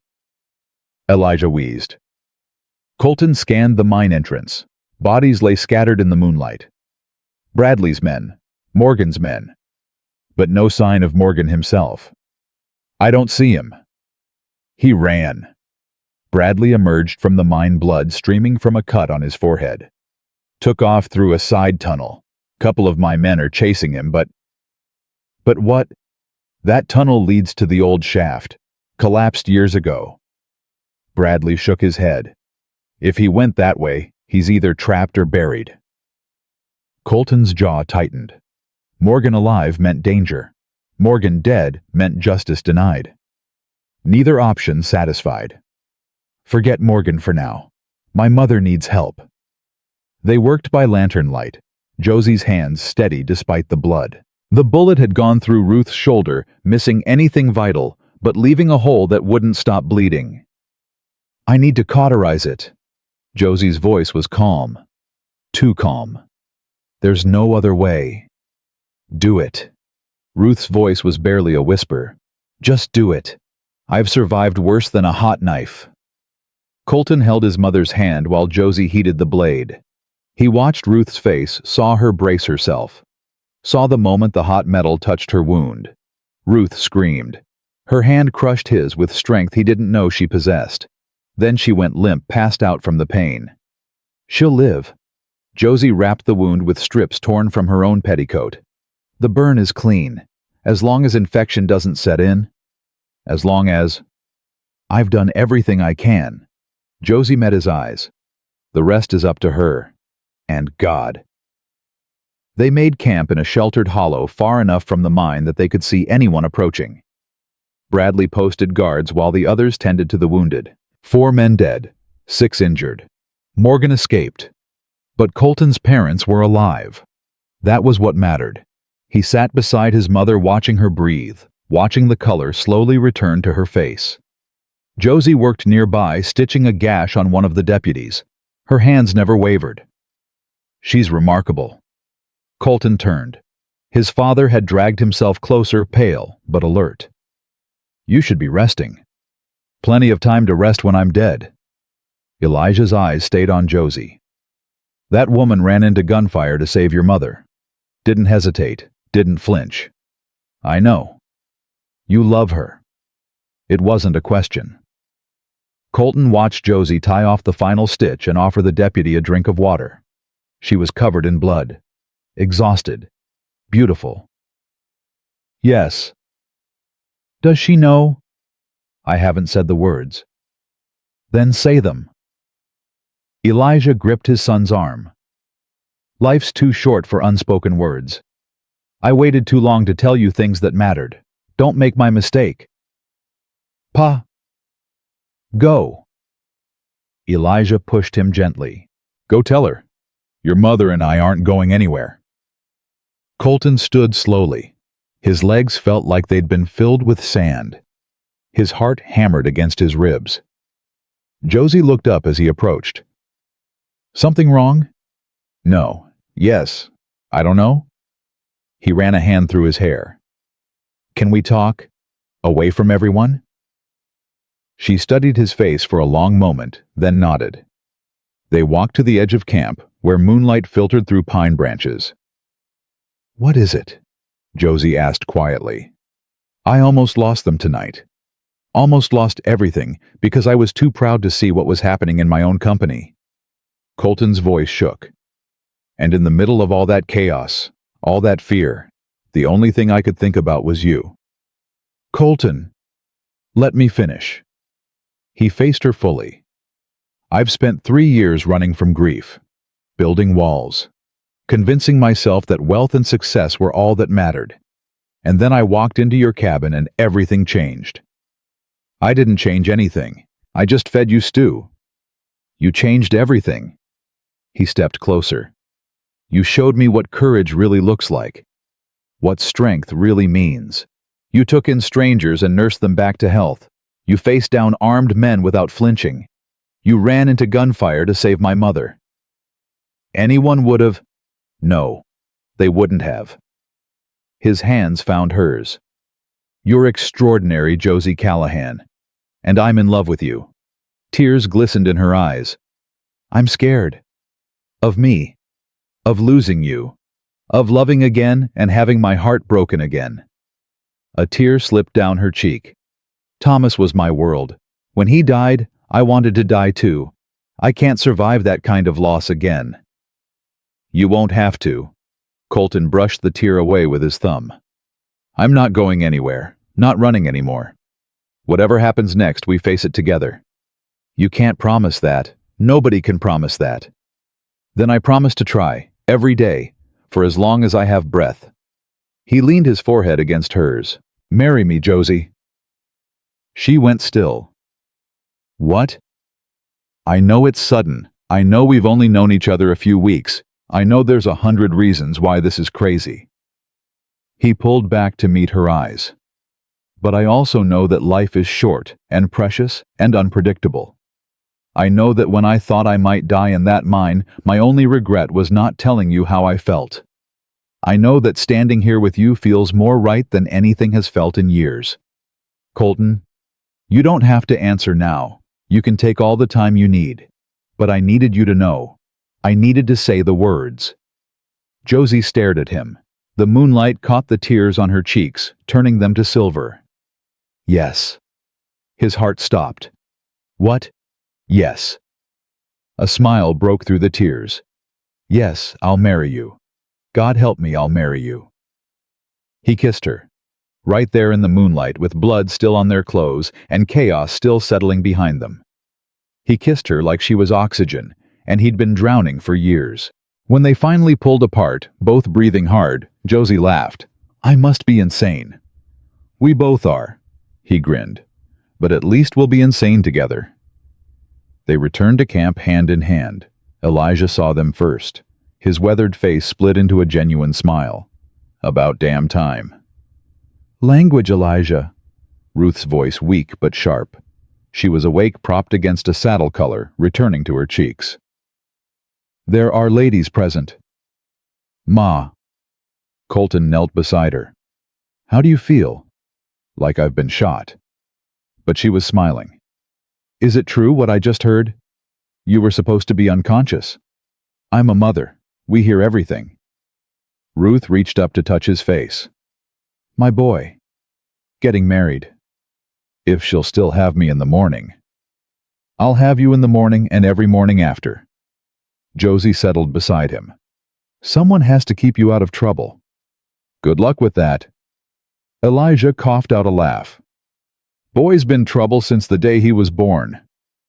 The moment was warm, perfect, a breath of peace after the storm. It didn't last. One of Bradley's deputies came running through the trees. "Sheriff, we found him, Morgan." Everyone went still. "Alive or dead?" "Alive, barely." The deputy was pale. "Tunnel collapsed on him. He's pinned under a beam. Won't last long." Colton stood. "Take me to him." "Colton." Josie reached for his arm. "I need to see this through. Need to hear him say it. Why he did all this. Who else was involved?" She nodded slowly. "Then I'm coming with you." They followed the deputy back toward the mine, picking their way through the aftermath of the battle. Morgan lay in a side tunnel half buried under wooden beams and loose stone. His face was gray with pain. Blood bubbled at his lips with every breath. "Mercer." The word came out as a wheeze. "Come to gloat. Come to understand." Colton knelt beside him. "Why all of this death, all this destruction? For what railroad profits?" Morgan laughed. It turned into a cough that sprayed blood across the stone. "You think this was about money? Wasn't it?" Money was just the beginning. Morgan's eyes had a fevered gleam. "The railroad is building an empire, not just tracks and stations. Control. Over land, over resources, over everyone who stands in the way. Today it's Montana, tomorrow the whole West. And you were their instrument. I was their weapon." Pride flickered across Morgan's ruined face.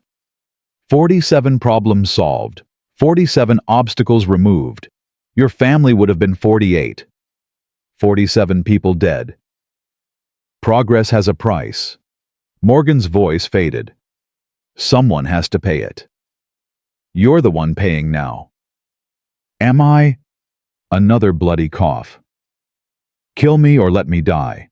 It doesn't matter. There are others like me, dozens, hundreds. The railroad doesn't stop, ever. Maybe not. Colton leaned closer.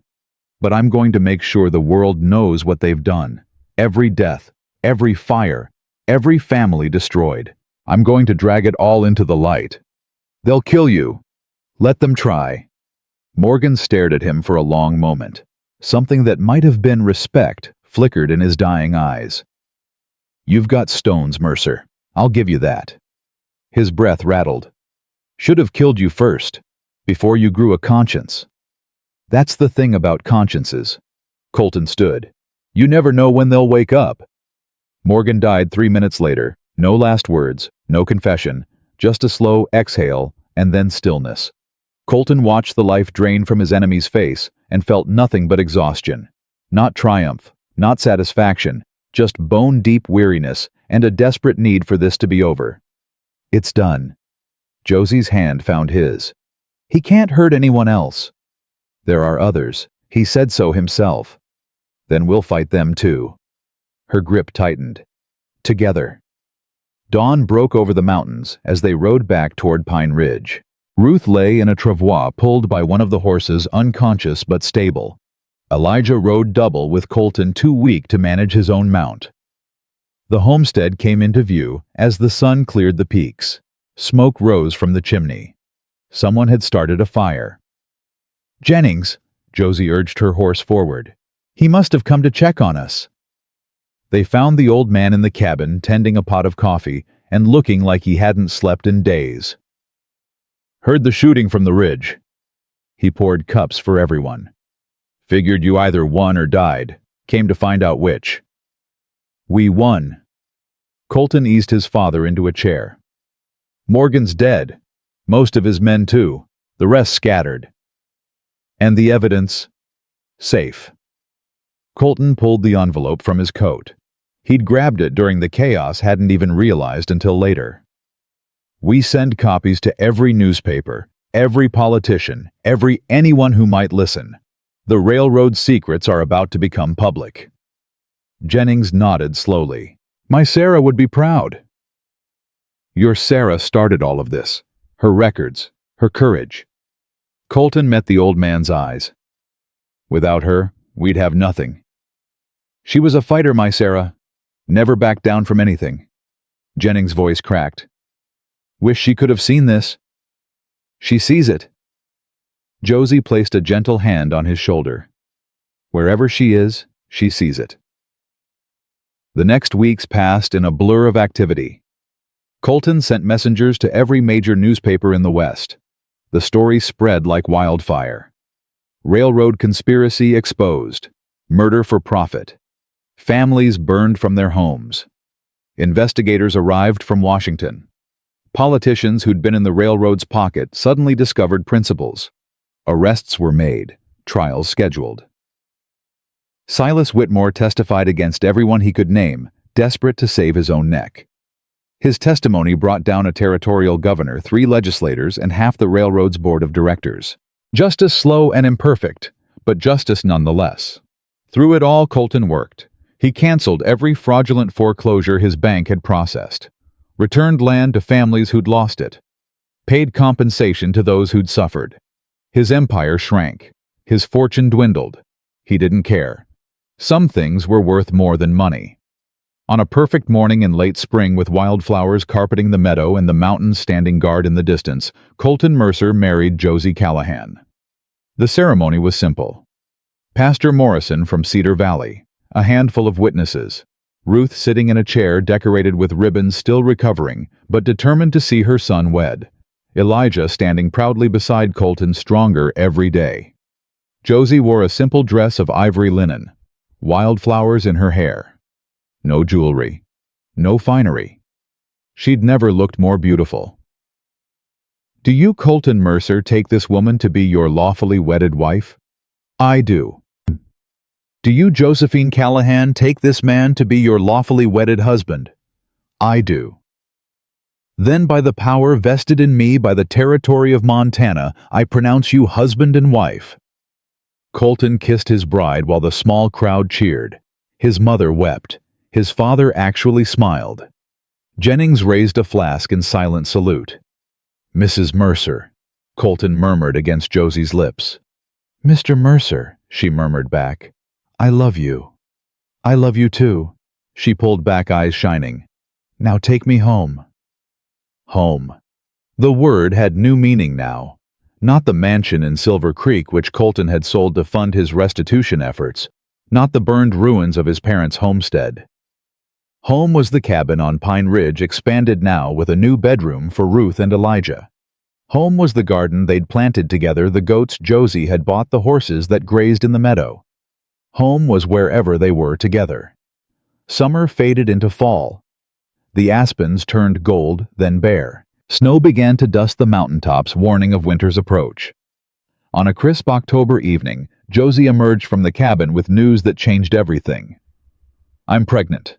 Colton dropped the armload of firewood he'd been carrying. "What woman? Pregnant?" She was smiling, crying, glowing. "The doctor confirmed it this morning. We're going to have a baby." He crossed the yard in 3 strides and swept her into his arms, lifted her off her feet, spun her in a circle while she laughed and demanded to be put down. "A baby." He set her gently on the ground. "Our baby. Our baby." Her hands pressed against her still flat stomach. Due in late spring, maybe early summer. Ruth burst from the cabin, having heard everything through the window.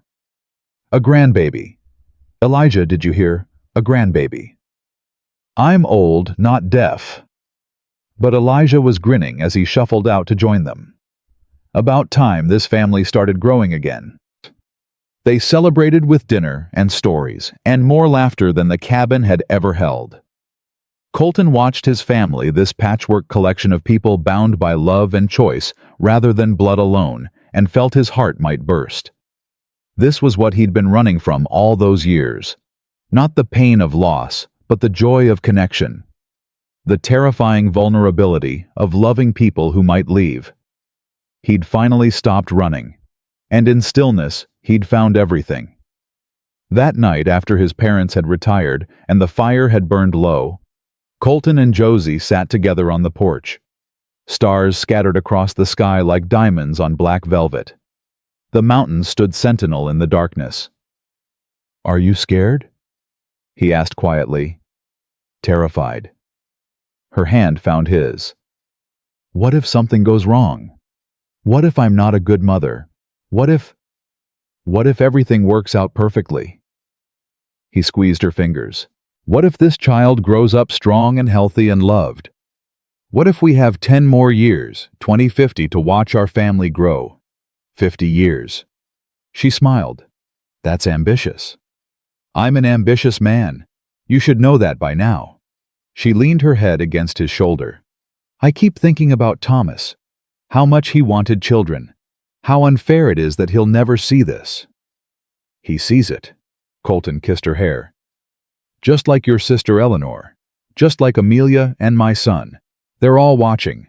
All part of this." "You really believe that?" "I have to." His voice roughened. "Otherwise the losses are just losses. I prefer to think they're connections. Threads tying us to people we loved and lost." They sat in comfortable silence, watching stars wheel overhead. The cold pressed in, but neither moved to go inside. "Colton." "Yes." "Thank you." "For what?" "For riding into a blizzard to save your parents. For refusing to give up when everything went wrong.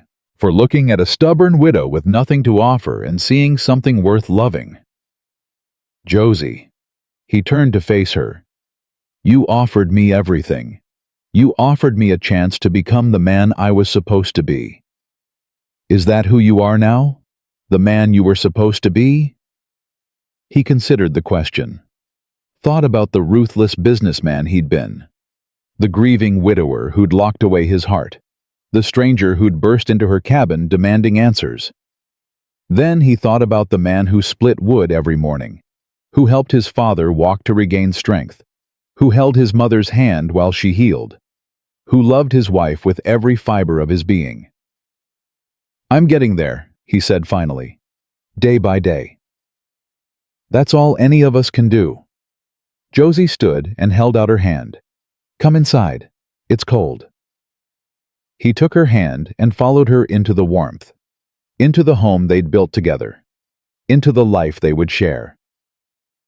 Behind them, the mountains kept their ancient vigil. Snow began to fall soft and silent, covering the scars of the past with the promise of new beginnings. The fire crackled in the hearth. Ruth's soft snoring drifted from behind a closed door. Elijah coughed once, then settled. And in a small cabin on Pine Ridge, two broken people who'd found each other against impossible odds fell asleep in each other's arms. Not running anymore, not hiding, just living. Finally, truly, completely. Home.